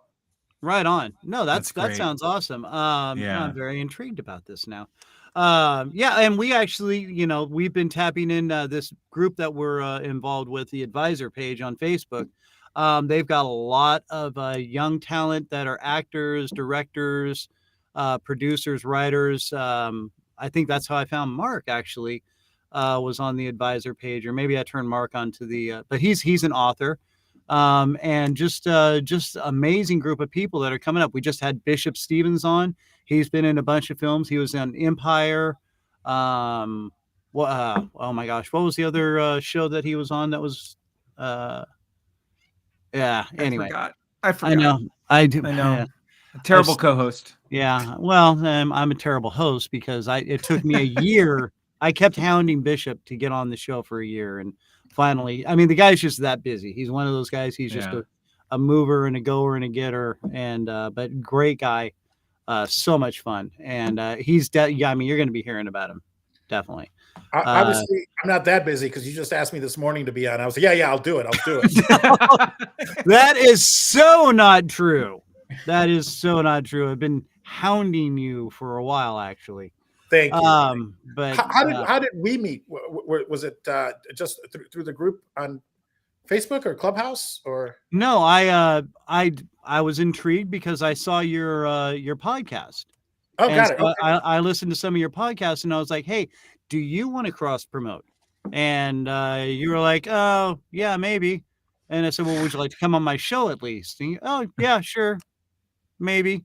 And No, you were very gracious and you said, yeah, let me, shoot me some dates or whatever sometimes. And I think you had some stuff going on. I think I finally got you nailed down to today. And then I was a little nervous because I hadn't heard from you for a couple of weeks. And then you responded last night. Yeah, I'm ready to go. It's like, dude, so Hollywood, so freaking Hollywood. That's awesome. And if I book something, I'm going to be there, and I'm going to be there early. There you go. Boom. Not today, of course. Today was SMT, standard Mexican time. Yeah. Ask your guys' family about it. Yeah. Okay. Not the Germans, obviously. No, the Germans, they don't know nothing. Screw them. We ask questions. Yeah, that's right.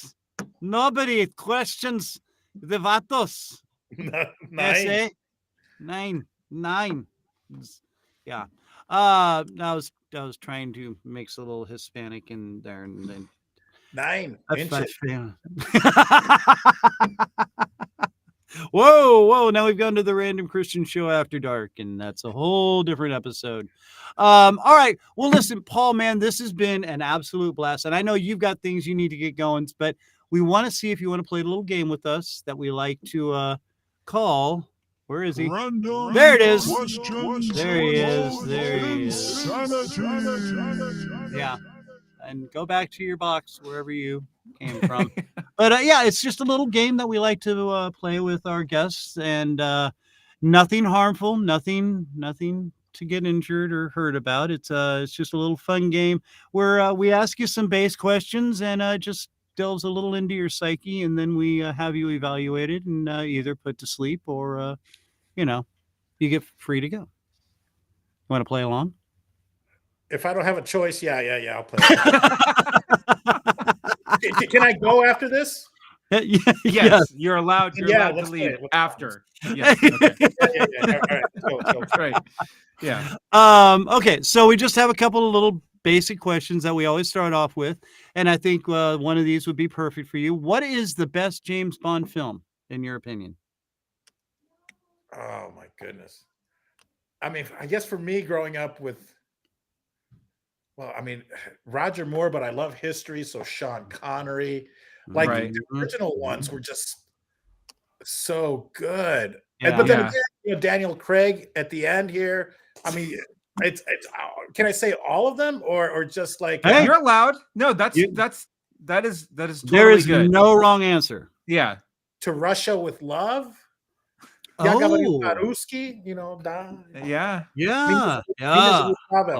Yeah. Cagdila. But and then who was that random guy that was also a James Bond? I mean, there's just so many. So George Lazenby did. Yeah, Lazenby did for Her Majesty's Secret Service, and then Dalton did too. Timothy Dalton did too. And Pierce Brosnan. Right. Yeah, did 3, I think, right? Okay. Yeah. GoldenEye. What? GoldenEye, The World Is Not Enough, and then what was the last one that he did? View to a Kill? No, View to a Kill was more. Oh, that was Roger Moore. And that was Christopher Walken as the bad guy. Brilliant. That's a great Walken. That was pretty good, Andy. Wow. Fantastic. All right. I'll just be over here. All right. Okay, but no, there's really no wrong answer. Can you turn off his camera or no? You know what? Actually, yeah, I can. It's better. Much. Oh my God. Much better. See, yeah. Hey, the Random Mandy Show. Yeah. Yeah. And the fact is, I have the ultimate power over here. So. All right. Well, nice knowing you guys. Gotta go. Yeah. Right. All right. So no, that's a perfect answer. Really. Really all of them. Because really, I saw Roger Moore first. I was like, that's James Bond. Right. But then as you get older, you're like, wait, what? Like other right. You start learning about acting. You're like, wait, other actors can play the same character? Like, wait, what's going on? Because it was Roger Moore, it was James Bond, but then you're like, there used to be another James Bond? Like, wait, who's Sean Connery? And then you're like, who's the old guy? Who's the old? Was that his dad? Like, what's going on? And then they're replacing him. You're like, how can they replace Roger Moore though? Right. So they're all, I think they all have their merits. Yeah. Yeah. Oh, absolutely. No, and that's and it's the same for me too. Like the first one that I saw was Moonraker with Roger Moore and Jaws, right? Yes. And so those were those to me have burned into my brain as James Bond and the ultimate Bond villain. And then but yeah, no, over time you just appreciate what's come before and since what's come after. But still, yeah, your initial it's just like Batman. You have the people who were the first Batman that you ever saw on screen. Michael Keaton. Right. And Michael so Keaton. anyway, yeah. Ooh, maybe that should be our new question. Who makes the best Batman? It could be. I thought it was a comedy. I remember I was on a date watching, I forget what movie we were at, but they played the trailer to Batman, and it was, Michael Keaton. And he goes, yeah, Batman. I started laughing. I was like, oh my God. Right. Michael Keaton has a new cat. And I'm like, holy shit, is this for real? Yeah. Mr. Mom like, is shut Batman? up. Mom Like is what? Batman? Brilliant. Hilarious. Come on. Oh my God, that's beautiful. Yeah. All right. So here's our second base question.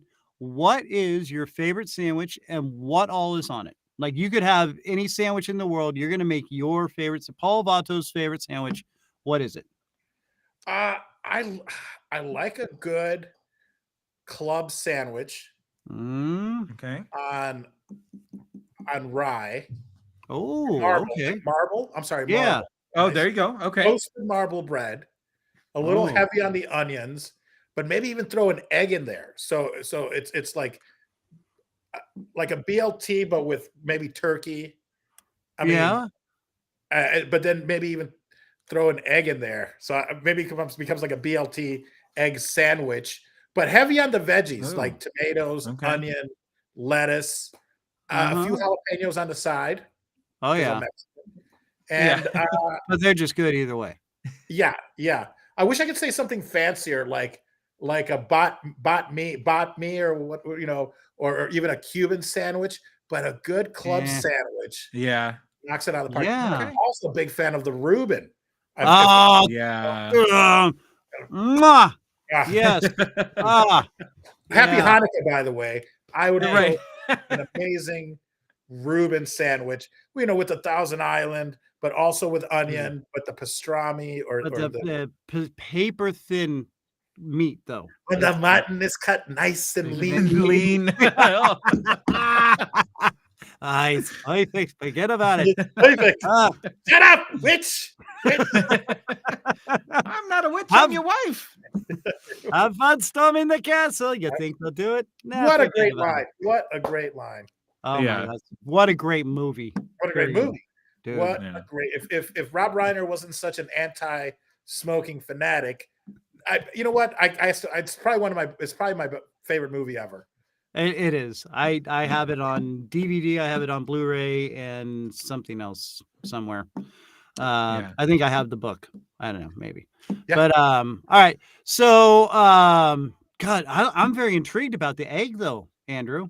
I think well, now last week we had Bishop Stevens on and he was talking about a BLT H where he's got ham and American cheese melted in there on his BLT with and it was like a Thousand Island dressing instead of just mayonnaise. Right. Yeah. And he showed pictures of it to us and we were like, oh. Yeah, it looked pretty amazing. Ooh, yeah. So I mean it was kind of sexy. I'm not gonna lie. I think there's something about that egg, when you cut into it, that yolk that just like breakfast, I think maybe on a sandwich. I mean, try it. Yeah, I could see that little thin sliced in there. And not a scrambled egg. It would have to be like an over easy egg or, Right. Yeah. I'm thinking a hard-boiled, like sliced hard-boiled egg up in there. Oh, no. Yeah. That's my favorite part. My mom would make eggs Benedict on Christmas morning, every morning. And my favorite part of eggs Benedict was cutting into the poached egg and just having that yolk drop off into it. Oh, man. Out. And then the ham and the English muffin was just like, it's a pretty perfect food, I think, It really is. If there's something that all you could live on, I mean, eggs might be fine because you can prepare them different ways, but it's still an egg, but it's just perfect, I think. Yeah. Lean meat, big cigar, and yoga. Mark's got it nailed. Paul Vato, the king of dichotomies. Right. Yes. Oh crap! Your health, folks. On the skull. Yeah. And this is the big cigar. What's a better pet, cat or a dog? I'm gonna go with cat. I used to be a dog person, but growing up, I was a dog person. But they were all mutts. They were all like found dogs. That my father, being old school Mexican dude, would not let them in the house. We'd have to sneak them in sometimes, like in the middle of winter when it was freezing. He'd let them come into the porch, but that was it. However, he did build like dog houses for them that had heaters and rug lining. So it wasn't like stay outside. They had to stay outside, but they were warm. But sometimes, in Chicago, if it got below 20 or 30, he'd let them. But we'd sneak him all the way into like our bedroom. But he grew up on a farm. For him, animals are animals, humans are humans, animals are animals. And he was way older, so I kind of give him a pass on that. But so we grew up with dogs, but they're so needy. With a cat, when we were living on our boat, we went to Hawaii for like 2 or 3 weeks. The cat, would just wander. They call us. They're like, "Is your cat loose?" There's a cat up on the roof of like our building. I was like, "No, I'm looking at my cat. He's right here." It's like, I know, right? Cat's climbing people's homes. We came back. The cat was there. Right. Yes, we come in and check and all that, but the cat just had to run of the place until. There was old man Dave. There was 3 Daves on our finger, on our dock, and on our finger where our boat was. There was young Dave, middle Dave, and old Dave. And old Dave had lived on his pirate boat with his wife for maybe 25 years. And right there in Marina del Rey, he was kind of the king. And one day I'm getting back, and I was trying to figure out, how do I get this film crew past? Because there was a show called House Cat House Calls, where they would come. And there was a cat psychologist, Dr. Katrina, this Australian lady, and she would help you with your cat, like if your cat had problems. So we got hired to do the show because we were like, oh, my wife and I were a biracial couple, and our cat is black. So they loved us. They wanted us to be on their show. You nailed it. But I was like, and it was a Siamese black cat. It was a Maine Coon. She was getting big, and we were like, I was like, how am I going to get this film crew? Because if I asked for permission to be like, it's $10,000 to film on the dock. So as I'm getting back, old man Dave is taking off his wetsuit. He's drenched, and he was like 6'2", 6'3", and I'm like 6 foot. And as I'm walking past him, he goes, "I got to talk to you." And I'm like, "Oh man!" Okay. He goes, "Your cat has been bullying my dog." And I go, and I'm looking up at him, and I go, "Oh my God!" But I'm covering because I'm laughing. Right. Yeah. How the fuck can a cat bully a dog? And so I'm kind of like, "Oh my God!" And I'm like, "What happened?" Because I really want to hear what happened. He goes, "Well, your cat was prancing around the dock, and my dog tried to jump off the boat and missed it and landed in the water, and he couldn't climb out because I had to jump in the water to pull him up." I'm like, "You know what, Dave? I'm so sorry." And I'm trying to keep a straight face. I go, "I'm so sorry." As a matter of fact, we've hired a cat psychologist to come and work on our cat. Oh my God.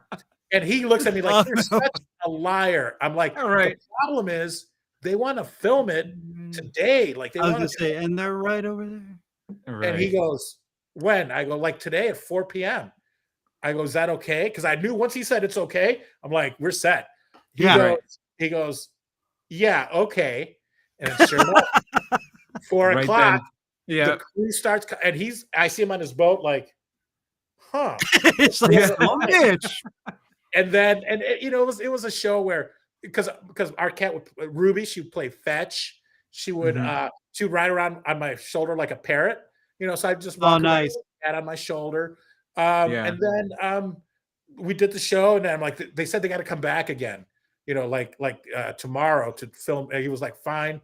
Because as long as it fixes your cat. So, so if you go, they changed the name to Houseboat House Call for that. So if you look it up, Houseboat House Call Ruby Rodriguez, because she took my real last name, my legal last name. You should find it. It was a fun show, but just the fact that so I'm a cat person. Is the long way. There you go. I'm a cat person. Sorry. So, final answer: cat person. Cat person. Right. And old Dave's dog is a pussy. So there we go. Andrew, hit him with one. So it's your night to order pizza for the group. What are we getting? Well, if I have my druthers, it's gonna be Chicago style. Of course. No, it's got to be Chicago Fun style, depends. right? But the extreme, a super thin, crispy. Maybe I don't know if it's New York style, but it's also Chicago style, where they're very thin, crispy, cut in small squares with the corners that everybody wants, like the little corners of pizza. With I like everything on there, like a supreme. Sure. Like as I've eaten less meat, I don't care that much about it, but you can throw everything on there, and I'll be happy. If you're gonna do anchovies, which I like, maybe on the side, just so that you can just put one or two, and jalapenos on the side, but everything else can go in there. Olives and onion, green peppers, everything. So it's one extreme or the other, but for posterity's sake, I think Chicago style deep dish pizza. Is gonna be my go-to. Who makes the best Chicago style deep dish in Vegas right now? Oh, in Vegas, I think we have a Giordano's out here. Oh, okay. Oh, wow. All right.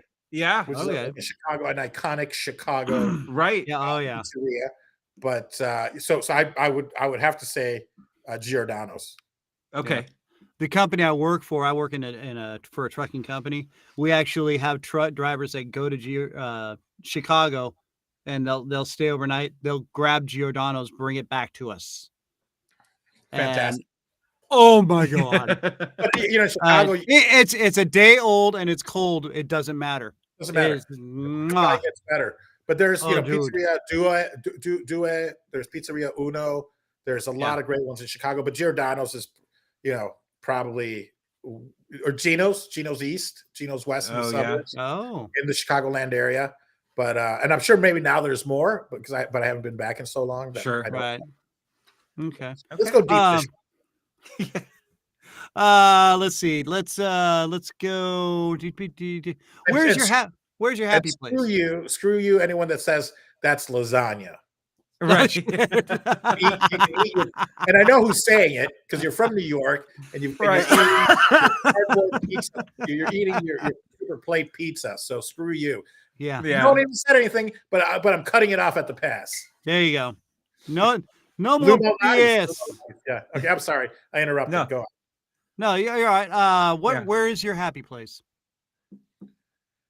Oh, I don't know. In a Lucky Pierre, which is the middle person in a three-way.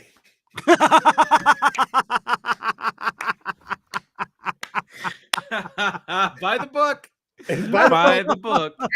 And a Lucky Pierre is not two dudes and a woman. It's a normal, the way God intended it, which is two women and a man, not the devil's three. Right. It's all in that book, the Kama Sutra. I was going to say, available on Amazon, Kama Sutra. Oh, man. Sucia. Sorry. In Italian is Sucia. Sì. Yeah. Io parlo italiano. I speak Italian as well. Oh, okay. My happy place, besides that, it has to be with family. I don't get to see my mom that often especially for the past 3 years. So I'm a mama's boy, maybe getting taken care of by somebody that you love would be, but also on set. When I'm on set. Yeah. And maybe it's because people are taking care of you. Mr. Vato, you're going to be on set in 10 minutes. Mr. Vato, let's take you over to wardrobe. Let's take you over to makeup. And you're just sitting there and they're fawning over you. Yeah. Would you like some water, Mr. Vato? Would you like? Yeah. You know what? I don't need it, but I'll take it. Right. The next one. I'm going to take some home. Yeah, I was going to say. In fact, put it with those other 10 bottles that I have right over there. That's perfect. Oh, this COVID killed my my craft services game because you just go up to a craft services table, hey, look, I'm eating healthy. Take an apple and then take all the other bad shit and take it back to the table. Yeah, and then take more and take it home. Now it's like, what can we get for you? You're like, an apple, I guess, and a kind heart and water. And they're like, anything else? I'm like, no, that's normally all what I would take anyway. So, they've really killed. Their costs have probably gone way down, even though they're paying someone to be there. Oh yeah. Now they're not losing all that food from mooches like us. Right. You're like, I was breaking even at one point, you bastards.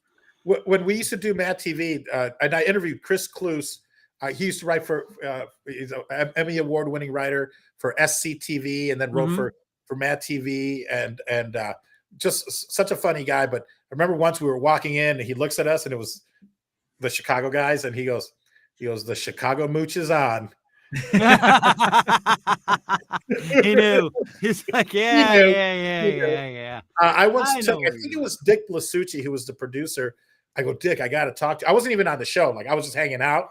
I go, Dick, it's something important. I got to talk to you. He goes, what? I go, you guys are out of ice cream. Your freezer's out of ice cream. He goes, he's in the middle of a show. And he goes, I'll look into it. Like, Jesus. Yeah. Like, that's how you don't get hired. And I was like, this is the last one. You guys need more. Right. And make sure you get the good kind, dude. Get the good kind. Don't be a cheapskate. Yeah, don't be getting that stupid Bluebell crap or whatever. Nah, Haagen-Dazs. Oberweis is the best ice cream. If you're at least it used to be when I owned my Oberweis Dairy of Geneva. Best. Like I said, when I bought it, I was 200 pounds. When I sold it, I was 300 pounds. 7 years. You can't argue with that. That's good stuff. Andy, hit him with another one. So I give you a time machine. You can go back and steal any role in any movie or TV show from anybody, and it's yours. What role do you steal? Oh, that's such a good question. Sean Connery, James Bond. Right.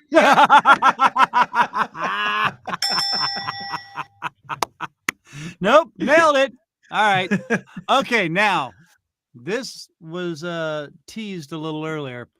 You have a choice to save the world, Paul. Iron Man or Batman? Who do you choose?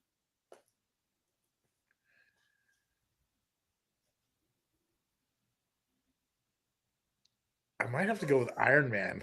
Yes! Well, they're both billionaires. I mean, it's such a great question because they're both billionaires. They're both relying on their skills, but I feel like Iron Man has a suit to protect him. Batman can still kind of get his. Andrew, point counts. Batman won't see you. You'd never see Batman coming. He's not there. Yeah, this is always your go-to. He gets you from behind. That's what like Iron Man's coming at you right in front of your face, right? But no, you're gonna be tied up and incapacitated before you even see Batman. Iron Man's suit could be stealth. It could be incognito. You'd never know. Whatever. Until he was there. Take your blasting win. Take you. Your stupid win, Christian. Okay. Batman is so iconic, though. That's the thing. It's like he's the superhero. Yeah. Like being in the middle. It really is. It's a great debate because it really can go both ways. He's a Batman fan. I'm an Iron Man fan. Since we were kids. So, but we did find this out about each other recently. We both had the nickname Moose as kids. What? How random is that? That is extremely random. Yeah. Welcome to the show. Amazing. Speaking of random, I kind of mentioned this before. I don't know why I want to mention it. It's just I'm so in shock that this happened a couple days ago. So obviously people know Wordle, where you try to guess the words. And then I love Worldle, which is they show you the outline. And you said, what test did you say? How do you say that? Rorschach? The Rorschach. Yeah. The Rorschach. So it just came up and I was like, I know what this is because it looks like Batman. The outline of this country looks like Batman. I can tell you what it is, or because I guess it, because I can tell, like, just by looking at it. The African countries are a little tough for me, but if you show me like Norway, Sweden, Finland, Denmark, I can tell you. The U.S. obviously. So this is called Worldle, and they just show you the outline, and then you get 5 or 6 guesses. You're like, and then it tells you how far you are from it, right, left, up, down. So you could go, Sahara, or you could go Egypt. It'll say you're 600 kilometers, and it's that way. So you're like, oh wow, whatever. Madagascar or something. Madagascar. They show you it's you're like South Africa, and they're like, no, to the right. You're like Madagascar. So, but then they have another one called semantics or something like that, and the object is to guess what word they're thinking of. And they'll give you clues as to how close you are semantically, how close you are to that word. So 2 days ago, I go, okay, country. And it goes, cold. I go, okay, monkey, cold. I go, pencil. They're like 100% right. Are you crapping me? 100% right. It was pencil. The third, normally it'll take you 10, 15 guesses. You're trying to get closer. And then you're like, and then you might say pencils, and they'll be like, okay, 99%, that's close enough.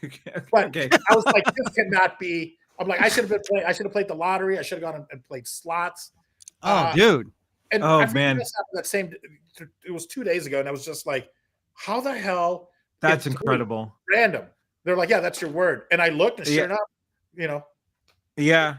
That's awesome. What's the name of the game again? Semantic or semantics. If you go to World, WORLDLE, Worldle, at the bottom, it'll say, do you also want to play our other game, semantics? Oh, okay. And it's like, but I'll send you the link, because it's like worldle.fr. It's maybe from France. Okay.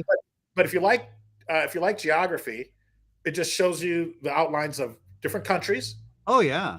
And then now they have like statal, so it'll show you the different states. And then you try to guess the state in the U.S. But I'm actually better at countries than I am, I think, at our U.S. states. Right. Yeah. But that's amazing. I'm going to call my alarm company right now and change the password to Country Monkey Pencil. Well, yeah, and there goes my password for work. So right, I'm going to change that when I get into work tomorrow. There goes my NFT wallet password. Right. My crypto's been exposed. Right. So there goes all the money I've had in the world. Okay. My goodness. All right, let's Andy, one more. Yeah. Oh geez. Okay. Feel free to take the 5th on this one. But what is the funniest way that you've ever broken the law?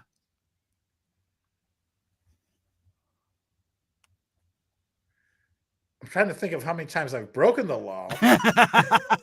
Breaking the law. Yeah. I am the great Cornholio. I am the great Cornholio. I tried to break into a police car in Spain, so I could, because I didn't want to walk back to my hotel, and I thought I could just.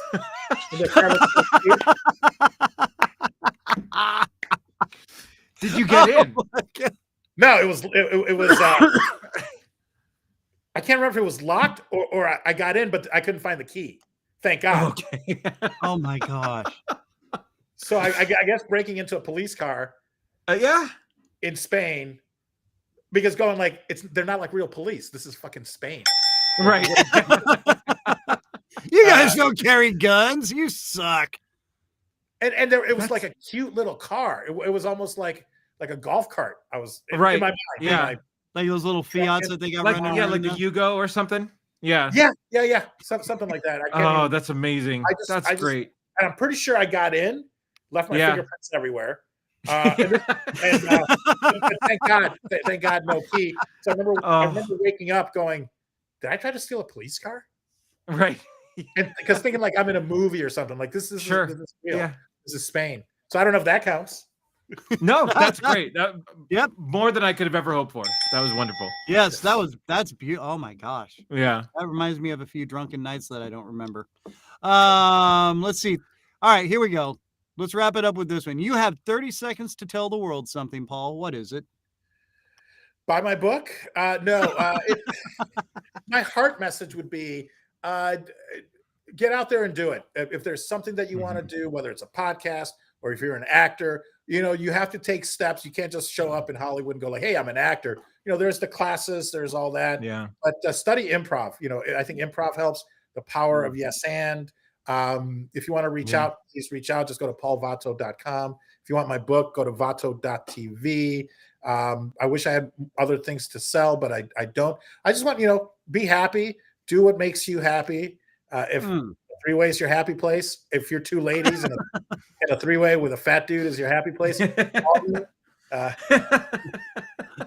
luckypierre.com. Right. Tomorrow after I buy the domain. And shit, that's what he's going to buy it. Whatever. Just oh my God, dude, that's beautiful. Oh my God, it's in the Kama Sutra. Hey, dude, Paul, man, you are freaking awesome, brother. Seriously, amazing, man. So good. Absolutely love having you here. Hey, man, is there any way we can get you to come back on? Would you be able to come back with us and hang out some more? I would love to. I would love to. Thank you. And I'd love to also offer you guys, to come on Paul Vato Presents or Film Talk with AJ Dean. Dude, love to have you on and I'll be more than happy to help promote. And thank you for having me on. It's an honor and a pleasure. Dude, this has been Paul, an absolute blast, thank you, man. brother. Yeah, this has been great. Paul Vato, make sure you check him out. We'll have links to his websites and all his books and everything on our webpage. Paul, again, I can't thank you enough, man. It was so worth the wait to get you on here. And I'm trying to cue up your exit music here. Little Christmas and Hollis, not quite, the Midwest flavor, but it's still Christmas music. So I'll turn my antlers sideways and yo, sup? That's right. We getting it. There we go. Ladies and gentlemen, Paul Vato, thank you so much, my brother. Oh, dude. Oh, man, that was awesome. Amazing. Such a great interview. Yeah. Dude. Oh, that was so much fun. And to everybody who chatted with us, Mark, Patsy Ann, 69mega.com. We don't want to find your love, but thanks for chiming in with us. We truly appreciate you not being there anymore. So that's why we removed the chat. And I had to block. Yeah. But dude, I can't wait. He's so great. Yeah, on. Definitely. And I want to I got to get the book just to check it out, man. That's that just looks hilarious. Why can't I get rid of these? I'm on the wrong thing here. There we go. You can get rid of all the random questions. You too, Patsy. You have a wonderful Christmas. Mark, have a wonderful holiday. Thank you guys so much for tuning in. And yes, thank you all so very much. I want to say thank you so much to everybody that's been tuning in. It's not the end of the year yet, but we love you, and we're so glad that you've been with us and hanging out with us. Make sure to tell a friend, like, follow, subscribe, hit those buttons, pass the word around. We need to get people following on. And we're going to throw this out here real quick. I forgot to do it at the beginning of the show. We're contemplating, revamping the show here a little bit. And since the show's kind of changed its parameters and the way it's presented, so we have a couple of options here. One is to keep the name of the show the way it is, The Random Christian Show, which does fit certain parameters in a way. Absolutely. It's grown and developed into its own kind of comedy interview style, which is what we're kind of known as now. So the other one was presented to us by the Colonel with himself. His wee beady eyes. Which is the Tonight and Tomorrow Show, which we really felt kind of had a nice ring, starring Christian Random and Andy. And it legitimizes sort of the show in a weird way, because we're ripping off very famous talk shows with that name, but we're adding our own, which makes it our own, which is great. However, tonight we're bringing you people that you're going to know about tomorrow. So there you go. Yeah. And so that, it's got that appeal to it. Yeah. And there's the last, which just popped in our heads right before this, but the Delete in 30 Days podcast. Hey-o! And there's the Dead Campers right there. Playing us out. So those are our three choices. Keep it the same. The Tonight and Tomorrow show starring Christian Random and Andy, or the Delete after 30 days. And there's the cat. The cat's getting a little big. Big? Yeah, big. A little. Yeah. Getting big. Huge. It's getting humongous. It's like an orange on a toothpick. Look at the size of it. All right. That one's gonna hurt. Yeah. Speaking of which, I got to go get me a wee dog. He's all fluffy and fuzzy. Anyway, so we're gonna bring Paul back, and so make sure again go to our webpage, therandomchristianshow.com. We will have links to Paul Vato and his Celebrity Centric Paul Vato Presents podcast. It's out there on Good Pods, like we are, or even iHeartRadio, like we are, and Spreaker, and all the other podcast sites. Make sure to check him out and be a part of the show and enjoy what he's got out there, man. It's really a great, fun show. In the meantime, next week, photographer Rob Rodman. Where's our picture of Rob? Why can't I find it? It's in there. Because I'm inept. There he is. My good friend Rob Rodman, amazing photographer. Can't wait to have him on here and talk about some of his work and everything that he does. So we'll be bringing that back in here. And it's been about a year or so since we've had him on. So it'll be a lot of fun. And speaking of fun, it's time for us to go have some fun. So for Mr. Andrew right there, and for me, Christian Random, we bid you adieu. Be good to each other. Take care of each other. We're all we got out there. God bless you. Have a wonderful, wonderful day.